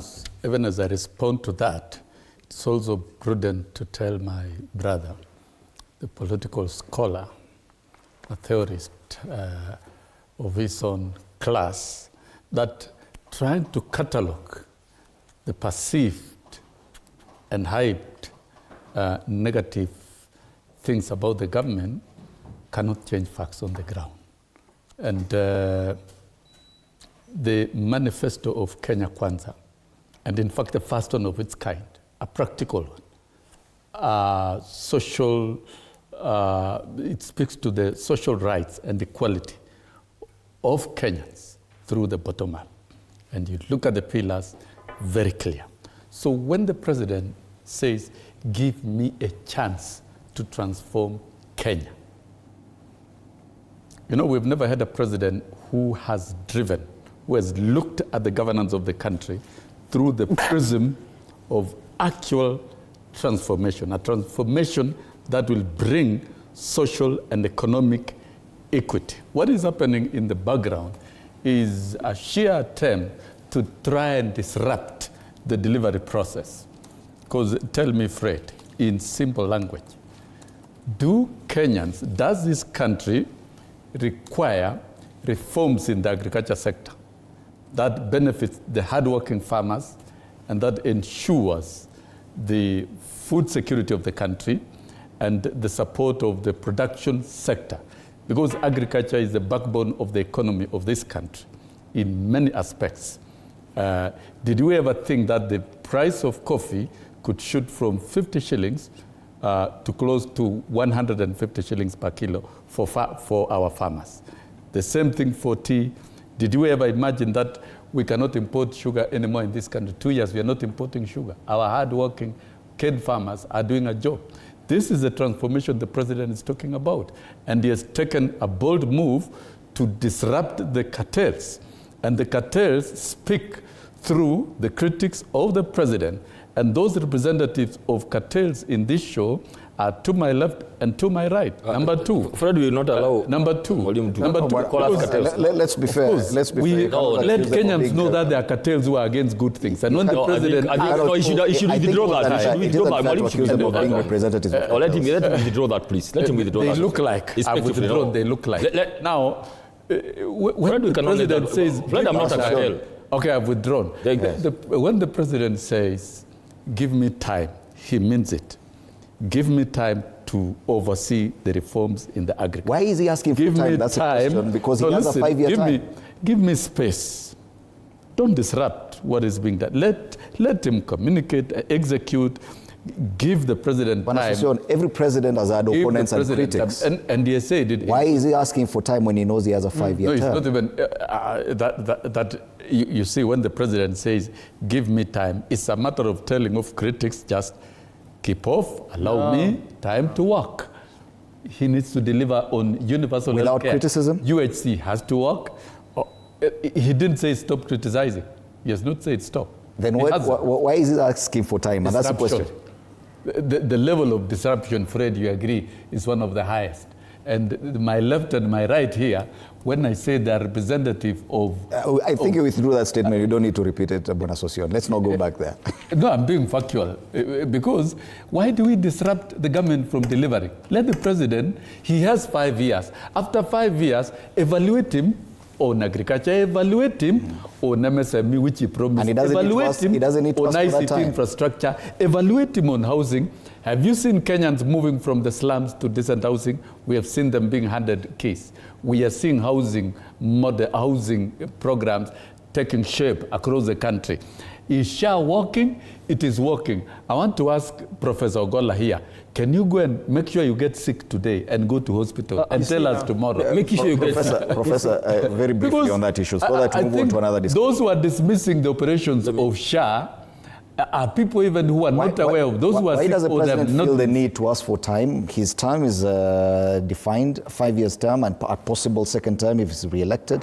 Why is he asking for time now, 3 years into his tenure? It is just a sign that he doesn't know what he needs to be doing. Because you're asking for time. They ask for 100 days, the first 100 days. Then they said they need 6 months. Then they said they want 1 year. And then they moved to, now they're doing nothing. And Fred, let me tell you where the shift has taken place. There was a time when Kenyans would go and demand, do this, do this. Do you know what Kenyans are moved to? If you study very well, Kenyans are moved to say, stop doing this. Kenyans are saying, please fix healthcare. Please fix education. Now they are moved to stop killing the children. One son by one. Please stop corruption. Now people are saying, now go home. So Kenyans have waited until they know that it can't happen. If it has taken you 3 years to do nothing, and Fred, if I'm wrong, ask Sosion, he's a brilliant man. Let him tell me one single headline since the president took office that you went home and celebrated. Just one. Even the Ruto was happy with. Just a single headline. I know you are saying the media houses don't like him, isn't it? But he also owns a media house. Let that media house print what he wants, isn't it? If he wants to. So let us not be cheated here. Give me more time. Fred, it is not that you must finish your term. And I want to distinguish two things. There's a difference between a covenant and a contract. Do you know that people leave marriages, which is a covenant? Because marriage, there's no exit clause. But people do leave.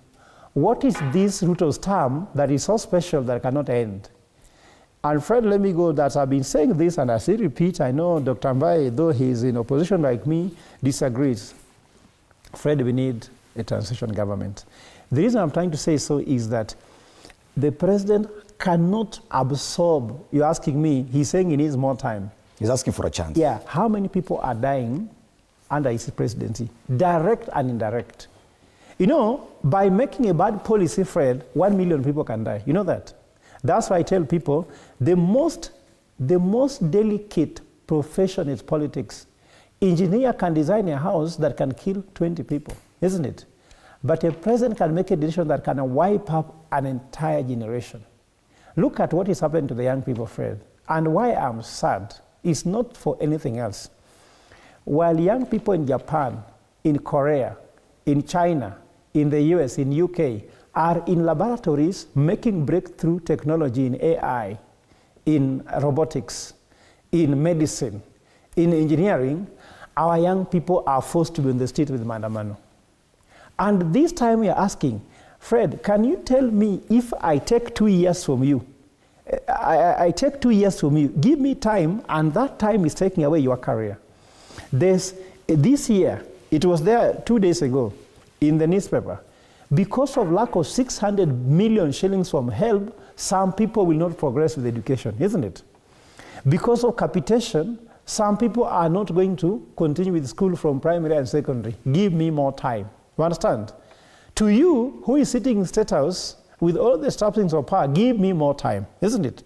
For the person dying outside of cold, somebody who cannot afford the food, cannot afford a meal, Fred, go here to Kawangware. I don't know whether the media house should actually stop being in such a nice place. They should actually go and work in Kawangware. You will see somebody dying, Fred, of hunger. Not food, no food at all. That person, if you tell them, if I'm dying of hunger today, and you tell me, give me more time, how do I feel?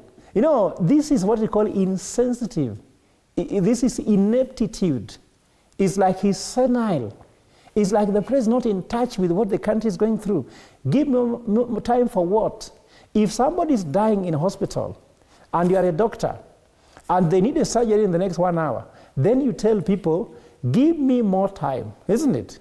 No, let's forget about the president now, because for me it's a lost case. We go to person. Then to end this, my conversation, Fred, in my leadership ideology, I have 3 mantras: listen, tweak, and evolve. Listen to Kenyans, isn't it? Ndio maana hata kama upende Gachagua, I may not like him also, isn't it? But he said mi nasikizanga ground. Ground nasema namna gani? So wacha aenda skize ground. Let him even go to his home country, isn't it? His hometown. And ask the people. Even Jesus asked, whom do you think I am? Isn't it? Whom do people say I am? Let William Ruto ask Kenyans, whom do people say I am? They're saying you are Kasongo. You're saying you are Kaongo. Isn't it? They have given you names, and you say you don't care the names you are being given. You understand? So as far as I'm concerned, there should be no need of asking for time, especially the country is bleeding, is hemorrhaging in all ways. When you tell me, give me time, the front page tomorrow, 44 billion lost. So which time are you asking for? To steal the money. So those people asking for time, and Sosion, if William Ruto was running your company called Sosion Limited as the CEO, the way he's running Kenya, would you give him more time? Or it is because it's public funds and you don't care, you are just completely untouched? So Fred, for me, I'm concerned as a professional in this country, and that's why I'm talking about there is need for transitional government, even to oversee this election right and set back the country. Your party leader, Dr. Mbaya, has been clear that if there's any change in administration or regime, it has to be in 2027 through the ballot. But we hear the president asking for a chance, and he says, pause, reflect, think. Who do you think is addressing here when he's asking for a chance to be judged fairly when the time comes? I think the president, for me, I watched that clip, and there are some words he said. Who knows? I could be the agent of destiny for the transformation of this nation. That shocked me. And I was thinking from history, I juggled my mind all the way. Fred, the most unfortunate thing you can ever do, even in this place of work, is to have an idea you are a superhuman being, that you are better than all these other people, that they don't understand that you are good. You know, They don't understand that you are the best. You are sent. You are sent to come and liberate them. Now that is very self-deceiving. And I think that's the problem we have here. There's a man here who thinks, you guys, you don't understand that I am the man. I'm the one. And this thing is so bad because it can deceive you to think that you are so good and any other person, doesn't understand. And that points to his style of leadership. However good CS you are, however you think you have the best plans, if you don't take them through for them to be checked and finally to have a word, they'll never be implemented. So there's this idea, and I've been looking and I said, this is very dangerous. Because the moment you begin telling people that I am the agent, the transformation of this country rests on my hands. Greatness it's not you to say that you are great or you are a very good leader. It's other people who come and say, wow, this man, we like the way he is leading the country, and they bestow leadership on you, and they come and say, they bestow accolades on you. So that shocked me. When you begin talking that you could be the agent of destiny for the transformation, but the people you are leading don't think that way. Please, let us stop self-deception. It is very dangerous because you can do many other things, thinking that you are the one who was called to come and deliver people. The other day in church, he said, he alluded to the fact that like he was sent by God to come and save us from our troubles. That talk is dangerous because then you want to point to yourself like somebody super, and other people are your subjects. The way you can tell them anything and they don't understand, like small children, You guys are not understanding I'm the Messiah. But let me add, the number two quickly. Don't you think that could work in a very religious society like ours? Now, that is now the problem because Kenyans, everybody here in this country, went to Sunday school. They went to Sunday school, the youth department, they led commitment classes. They understand God also. So you cannot come and tell us, how cats work. Cats are people with less knowledge. So because the people have less knowledge, and you think you can manipulate them, then you can manipulate people because in a cattish way, we expect that there are people who are not learned. But in this country, everybody knows God in their own way. They know God and they know their direction. They have an idea about God. So you cannot come and lecture Kenyans about where God is and that God has given you the matter to come and lead them. Kenyans are able to see through. So I'm just asking, all this drama is too much, Fred. But then when you say, give me a chance, like you are crying, give me a chance. Fred is very simple. And I don't want to go very far. Even a government exists for three things. One is health. You and I know what's happening.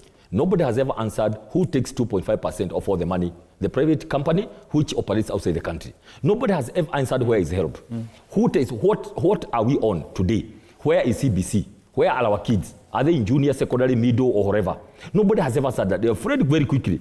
The issue of security. I said government exists, and I want to be very consistent for three things. Health, education, and security. Today, the weaponization of all the state institutions on security is on high gear. I laughed the other day when I saw somebody going to launch something called Fichua kwa DCI. In this era, who trusts DCI?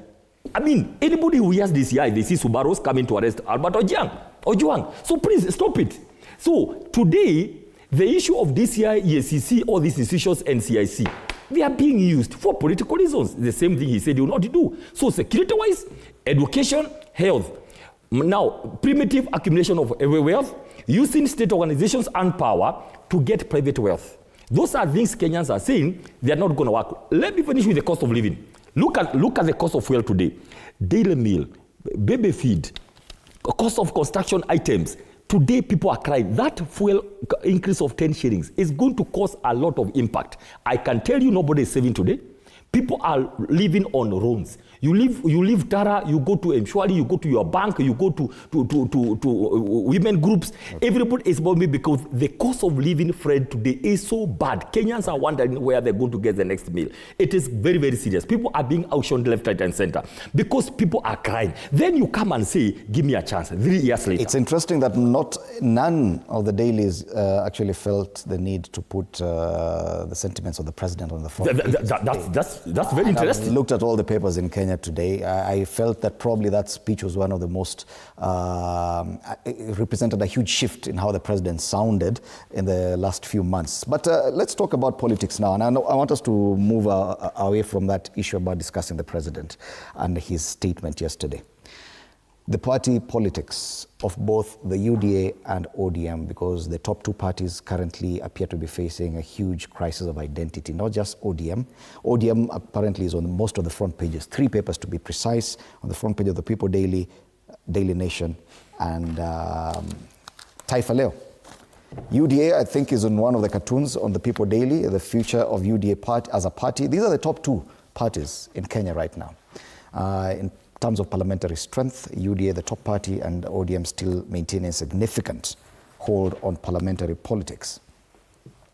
We've seen what the SG of ODM has talked about, Professor Ogola, and is still trending on X, everyone talking about his position vis-a-vis the position of the party leader. We've also seen what's happening in UDA, and we've seen that there's a possibility that this and the crisis these 2 parties face could give rise to another force of people who are not comfortable with that. What do you make of this? And do you think that, for example, a party like ODM, with the kind of identity crisis it's facing, that this could actually be the game changer in terms of Kenyan politics going forward? Fred, if there's anything that really happened in this country so that Kenyans can know the truth, was the coming together between Raila Odinga and William Ruto, because it has revealed who those people really are to Kenyans, because there are some things Kenyans thought about them differently, that their coming together has actually revealed it more. They say there's a philosophy that says I-thou relationship, that I only know myself when I interact with you. Like, for example, I might think I'm clever, but when I talk to you, say, hey, by the way, Fred, is that how you're thinking? Then I can realize that there's something I need to do. So maybe this is actually what happened. And just to go straight on to this problem, if you look at Sifuna talking very brilliantly and all these things, Fred, I don't like talk. I like action. If Sifuna really is who he is and how he talks, Sifuna should not be representing ODM as SG. The deal between ODM and UDA, he's the one who read that MOU at KICC. And we need to have people who believe in what they are, really. I'm not concerned about good narratives. Just like I said the other day, senators, MPs go to parliament and talk about all the evil in this country when they're having a button to change it. So that's one thing I can say. Nevertheless, the issue happening now is simply an ODM identity crisis, because ODM has known themselves as a social democratic party. The word democratic is the most important word in ODM, because Orange was given to them by Kivuitu, and movement was after the rejecting of the referendum election. But what is actually in them is the word democratic. That's what Raila introduced, which is important. And I like what Sifuna said, in spite of the fact that I'm saying it's pure talk, but I want them to enforce it. Sifuna said that ODM is nothing without Article 37 of the Constitution about demonstration. He also castigated Esther Passaris for having tried to challenge that bill. He tried it today, but he's still giving allegiance to Raila Odinga. That's what people have to know. That in all the talk, he's still vowing allegiance to Raila Odinga. Give it to him that Odinga, you cannot disagree. Odinga has already said that Sifuna, as the Secretary General, is the official spokesperson of the party. Yes, but I'm saying, so why I'm saying going there, so Kenyans must know they are being played. You understand me? You must know you're being played. And these games have been played before. Even Abraham cheated the king that Sarah was his sister. So these things have always happened. Mm-hmm. And I want just Kenya to see clearly that these people meet, they build a narrative, and then someone talks. Then go back and look at Sifuna's role during the Sufuria movement. You understand? Whenever a check has not been paid, Sifuna used to say, "Ata anatembea na sufuria kwa gari." Sivyo? So the question should be asking, which check has... What do you mean a check has not been paid? But you think that ODM is in government without a check being paid every month? These things happen. There is something ODM is demanding, so Sifuna must look aggressive, and then Raila will be called and say, "Kuja tuongee. How do we maintain that guy?" So Sifuna is still bidding for the party? Yes, so I'm saying Sifuna is still doing something again on the interest of ODM, and there is no disconnect. The people who have disagreed with ODM are Caleb Amisi, you understand? And their stance is as clear as such. They are forming a movement, they say it's in today's nation, papers, you understand? So Sifuna is still SG. Remember, ODM is somebody's private property. Okay. And he can't talk like that. He has no entitlement. If Raila decides, look at the former SGs. So for him to speak like that, he definitely has He has permission from Raila Odinga, and there is no disagreement. Okay. In fact, the conflict we are trying to say is between him and Raila Odinga is nothing. Even there is no ideological difference. Look at, let me just give me a parallel. Ababu Namwamba tried to disagree with Raila Odinga as SG, isn't it? Where is he? So that question should be very sound to your head, because he has permission. Do you know you can be given permission to insult even your boss? Okay. But Association, what does this portend for the broad-based arrangement? Because this is playing out in the public. Raila Odinga on Sunday gave an interview to another media house and said he'll be with President William Ruto till 2027. 2-3 days later, the SG of his party comes and says he cannot support President William. I think what Sifuna spoke, he spoke as an individual, as a person. He wasn't speaking a party position, because the party has not arrived at such a decision. But Raila said he's the official spokesperson for the ODM. leader is the official spokesperson who speaks after resolutions of a party. I think Fred should know how institutions work. And when you talk about ODM, Fred... Is it normal? You are SG of a very big organization yourself. Yes. Is it possible that you could divorce yourself from that position and go to a media house and it has speak happened something many different? times that a Secretary General can end up speaking matters that have not been approved by organs. It does happen, like what you are seeing with Sifuna. We are not aware of any meeting of ODM organ that took such decisions which Sifuna was pronouncing. There is none. So those are personal statements which, in terms of political space, they become his rights, his democratic rights. And I want you to know, Fred, ODM is the oldest, one of the oldest political parties here. Many of us have been ours. I've been an ODM member for the longest, and an MP for that matter. The president was a member of Pentagon. And it's a social democratic party whose agenda speaks to social equality, democracy, justice, and human rights. UDA is the same. So the genetic coding of the two parties are the same. The aspirations are the same. And so that is one thing I needed to clarify from the political Genetic view. coding. Yes. ODA. It's not ODM. It's no, not ODM and ODA. UDA is the same. No, I'm stating a fact. This is also a fact. Allow one association to prosecute. That can be proved. You know, he has bad manners, and I think the class teacher should exercise good class control. Go ahead, Bon Association. Some of the errant boys. Association, you have your So, fundamentally, people should not read too much on what Sifuna has spoken. We should not read too much on what Ames is speaking. That is not news. News is when Raila Odinga speaks. And Raila Odinga has spoken and has given direction. That is it. That is what ODM will follow. And if today, I can tell you for sure, if ODM organs were to meet National Executive, National Council, National Governing Council, they would come up with resolutions. And nobody should vilify Sifuna for speaking what he thinks and what he likes. Nobody should vilify Caleb Hamisi. That's not news. Let them be aspirational the way they look at things. And I don't think even they will be punished within the framework of the ODM. And that doesn't threaten the broad-based arrangement. They could be, if I can borrow what Fred Ogola is talking about, they could be seeking for attention and bidding for certain things as individuals, which is okay. What about UDA? Because it's also facing a crisis. If Sifuna is sitting and is seeing Opiyo Wandayi, the minority leader, is already a minister in a big ministry, then he feels like I should have also been given one. So this could be seeking for attention, for space, even in the broad-based arrangement, but not very much of what is real. What binds UDA and ODM is a 10-point agenda. And the 10-point agenda was not signed by Sifuna. It was signed by Raila Odinga on behalf of ODM. Okay. And William... That 10-point agenda and the MOU signed between UDA and ODM has also resulted in some disquiet within the parties. There's also, UDA is also facing a serious problem with quite a number of big names expressing the need to move out. Do you think it's a serious problem? It is not a serious problem. People choosing to move out of a party is a personal right.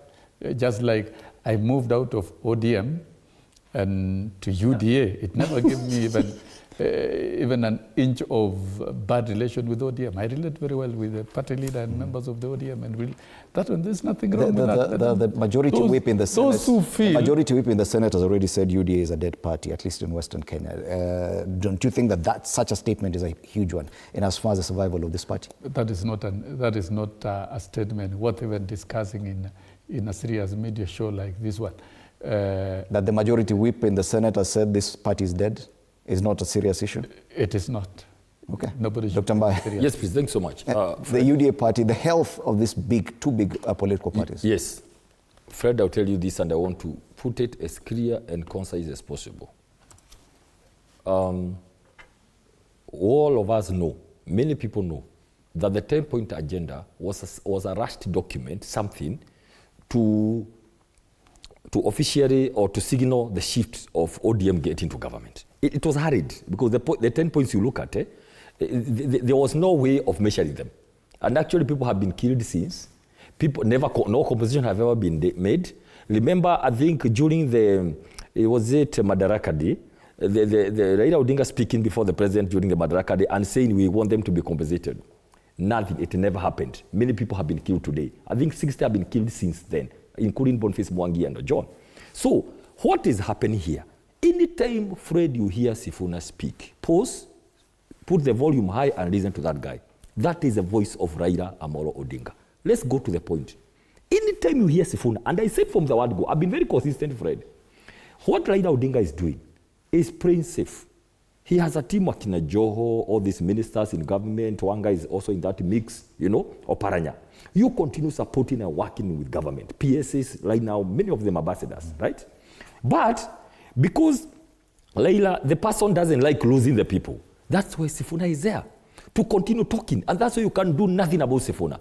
There is no way Sifuna can say all this without the backing and the support, full-handed support of Raila Amolo Odinga. So what we are seeing is what we predicted, that they will get in, it is going to get shaky, and finally, I can tell you today that ODM will walk out of UDA very soon.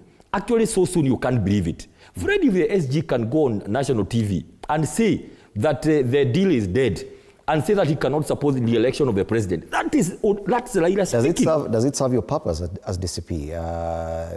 Are you enjoying watching this happen? First of all, it's very we don't have to enjoy anything because there is nothing much as we speak right now that ODM will add to us. All these things, nothing much is going to add to us. Let me tell you why. Because whatever happens, two things are going to happen. Now, assuming Raila sticks with Ruto until 2027, when Raila was vying himself, the turnout was 66% in Nyanza. Luo Nyanza, 66. He was a presidential candidate. So if he doesn't vie, it will come down to 30%.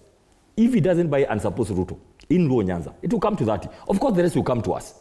Number two, if he decides to buy as well, it's okay with us because, as we speak right now, the numbers between UDA and ODM is only mostly around Rift Valley and Luo Nyanza, because all the others of Western and Maasai, all the way to Kambani and all that, we have them. So what are we saying here? They are in a catch 2020. In a very bad catch where they don't know what to do. So they tend to save whatever is left in by trying to look on the way to walk out. And I like Chelagai. He told them the other day, we don't see these guys going with us until 2027. So we are facing one of the most interesting times here. In a summary, Sifuna is speaking the heart of Raila Amolo Odinga. Mm-hmm. And within no time, what will happen? They'll begin exiting. But Raila was warned when he came from AU. Please, we made a mistake last time. We said we are not in Uhuru's government, but we were punished by the people in 2022 because of the association with the government. Yet we didn't get anything. So this time around, when he came from AU, he was told, boss, hold on, relax. We must get to this government. We must eat first. Okay. And that's why we have all those people being given positions in this government. And then you remember they have been saying there are two different things between being in this government and 2027. That's where the catch is. At the right time, they'll just say, this deal never worked. Already Sifuna has given signals that the 10 points agenda is dead. The MOU is dead, which died even before the first day. Okay. The moment I saw the 10 points, I know it's going to be done. So Fred, it's as simple as this.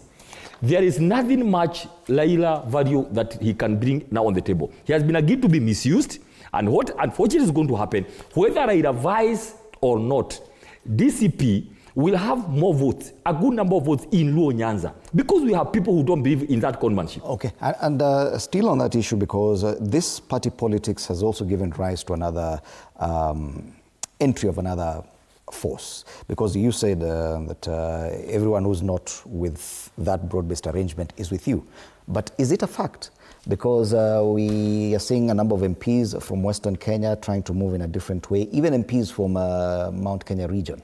And there could be a possibility of a third force, especially made up of younger politicians. How does that play in the current political matrix? That is important, Fred. Let me tell you how it's going to happen. First, number one, what we are saying today is either you are with this regime or with this other bigger regime. When I say us, I mean the broad-based opposition, matrix. Before we go to the issues of who gets what and how it will be done. It's not broad-based, united opposition. That's what I'm saying. Sorry. I'm saying the united opposition, sorry. It's either, so anybody who is not with this broad-based thing, conspiracy of evil and something, is with the others. Now, your question is good, because of course there are many things you're saying, there's a younger, there's another team here, we are putting names around, some from Mount Kenya, some from Luo Nyanza coming together. That is okay, that's very democratic. We are going to handle that as we move on. The most important thing is that that's why everybody is concerned about Raila Odinga, because he ought to be in the people's, on the side of the people. Like now he's struggling to be in the side of government. So what we are saying is this, anybody else, Fred, let them come here.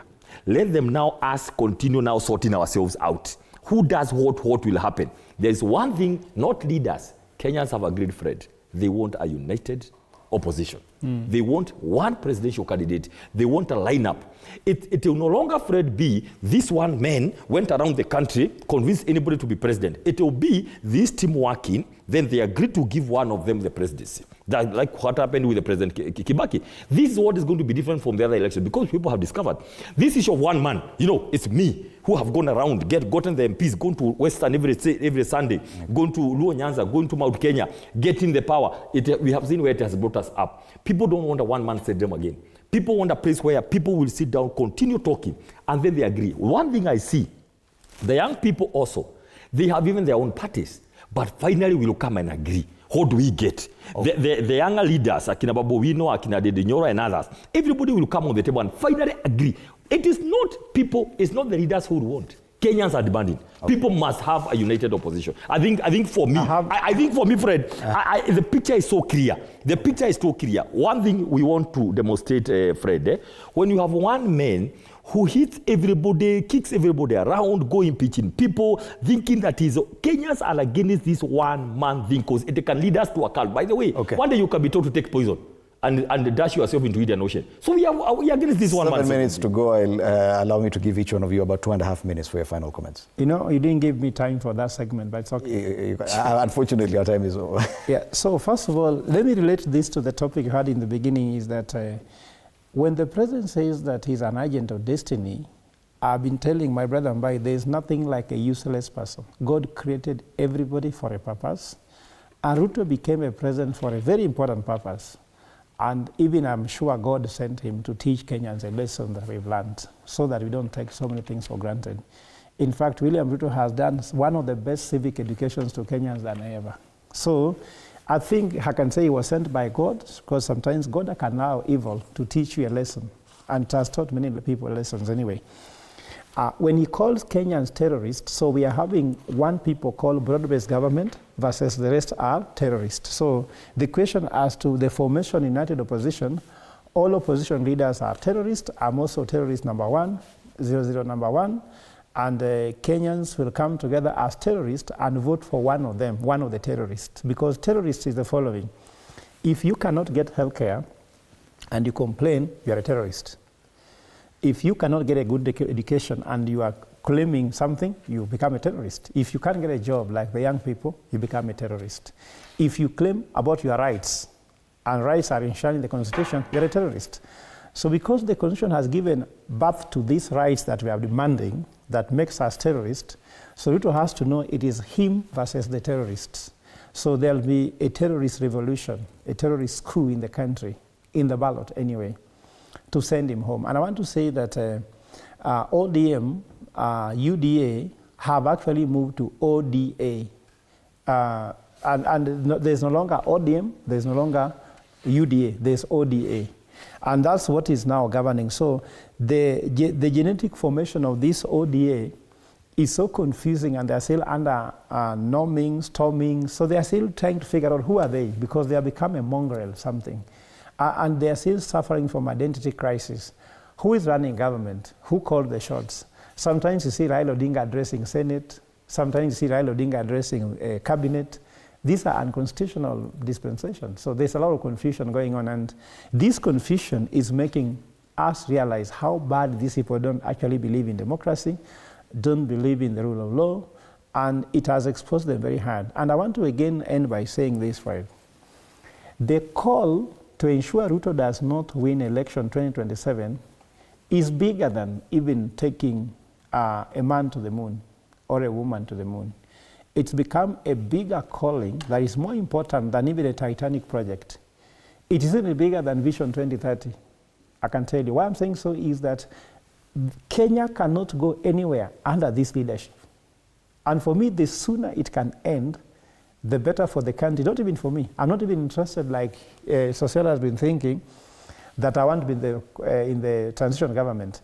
We just want eminent people. Pick people who are eminent, who have no interest in election after 2027, put them in office to set systems in place, because election might be rigged in a very high way. We might actually have anarchy by keeping this government in office. People are saying when you remove them, there will be anarchy. Actually, the more you keep this government, we are gliding into anarchy. Because when you declare citizens terrorists, yes, and there is no provisions for it, you charge a young lady who has no job with a cash bill they cannot afford, then you're the one who has declared anarchy in the country, and they have suspended the rule of law. So according to me, Fred, united opposition must unite by God's destiny to ensure that we have the same acclamation when Kibaki took over, and unite so that we can change the destiny of our country. Thank you, Professor. Bwana Sossion, you go next. I think it's good my brothers here scale down their emotions and allow the spirit of reasoning to prevail. The president has outlined key issues in different forums, in church, in economic forums, and those are the right forums to outline the transformational agenda of the country. And talking about SHA in churches, the responsibility of churches is to ensure that the social rights, health rights are guaranteed, and communicating to Kenyans so that Kenyans can internalize the transformation agenda in churches. Kenyans can internalize the economic transformation in economic forums and how it links to the politics of the day and the aspirational format of the pillars of the president is indeed very key. And the president should be given time to implement the agenda within the 5 pillars and other aspects, so that then the president is evaluated at the end of term as to the shape that politics is taking, the statements that individuals are making, defying party standpoints. That should not be news in this country. It has happened. By the time we get to 2027, there will be... But if you fail in class 1, you can't go to class 2. There will be... There's no time to challenge this one now, right? Unfortunately. Control your class. Your time is almost... By the time we get to 2027, there will be a shift and a change within the arrangement of political parties, and we'll still have elections on 10th of August. Voting will be done. And the president said, I will leave when my time comes. the president will leave in 2032 August when his time comes, because he's going to be re-elected on the basis of success of SHA, on the basis of success of housing, on the basis of success of ICT, on the basis of success of agriculture and other aspects. Transformation is real. Thank you, Bonas. Thank you. And I'll say this just in 3 points very fast. One is there's nothing as dangerous as having the belief that you are the only one who knows, because you have been sent by God to come and transform this country and some little children to put them into order. It's so dangerous because you cannot listen to any other voice. Fred, I want Kenyans to know this country was able to change their lives within 2 years. It was possible, I know. But unfortunately, we have a system that does not listen to the technocrats. In every state department that gets public money, we had come up with specific things that if they would be done, they would have lifted this country to another level. But unfortunately, there's a few people who believe they are the only ones who know what is good for this country. It's unfortunate. The time lapsed because you only have small time on all these things that you see about job creation, agriculture transformation, and all these kind of things. Because instead of focusing on work, people moved on to frustrating people who are working hard, humiliating them in the corridors of the offices of government, literally humiliating, frustrating, and finally, you messed up the political equation by impeaching leaders. Now, Fred, please. There's an irony, Fred. You come here posing like you are very, you are very humble. But on the other hand, you go making calls for people to be killed. Kenyans cannot understand where we are. By the way, Fred, let me tell you the truth. Kenyans are so confused. You go some point talk about God and church. The other time, you are literally aiming people to be killed, and there's no remorse. Kenyans are lost. Let me tell you finally. Fred, as we are telling Kenyans, please have hope, because we must live. God give us time to live until the 2027 elections. That's why we are saying, our young people, please, I'm sorry. I know you have been stressed, but let's not go the route of half-term because it will bring other complications. Okay. Let us focus on IDs. There are still, Fred, 300 young men, 300 to 400 who are still in remand. Okay. Others were arrested on 25th. Others on 7th. Yesterday, for the last 2 days, I've been in Naivasha. I was in the Naivasha remand prison yesterday to meet them, to give them some legal representation. We are still trying to get them out at least so that we pursue their cases out of court. I'm telling us kindly, let's have hope. Tomorrow is better. Tomorrow is going to be better than today. We have been completely been abandoned by this government, but peacefully, we are going to march into real transformation of this country will happen on 10th of August 2027. That's the only hope I can give our Kenyans. All the people who are killed from Lex Masai, the Fred, we are going to court to seek their compensation very soon. And next week also, we'll officially tell Kenyans that we have launched the ICC petition. People who killed our people must be held to account. That's what they must. Thank you, Dr. Mbai. And look at the headlines today. A lot of discussion around ODM and what's happening within ODM and Raila Odinga. The People Daily, the big headline on the front page is why Raila may not rescue Ruto. That's a big headline on the People Daily. Kwenye gazeti la Taifa Leo wanasema tumwamini nani kati ya Edwin Sifuna na Raila Odinga. It is something similar on the front page of the Daily Nation where they're asking Raila puppet or ODM rebel in reference to Edwin Sifuna. And it is also still the big story on the Star, although they've gone with Safaricom hitting 50 million users. But the big story which has been given a prominence, pages 4 and 5, is a big split in Raila camp over Ruto 2027 election deal. It is definitely one of the biggest conversations, even if you look at the cartoons today. Asante sana Dr. Peter Mbai, Secretary Planning and Economic Affairs at the DCP. Professor Fred Ogola, economic and governance expert, and Mwalimu Wilson Sosion, who is a former SG KNUT and also served as member of the National Assembly in the 12th Parliament. Asanteni sana, gentlemen, for your time at TV47. After the break, we switch gears and talk matters health. Arno Dida will be having this very interesting conversation with Dr. Sarah Njeri Maitho, who is a general practitioner on understanding arthritis. Looking forward to that conversation. My name is Fred Indemuli. Have a lovely day.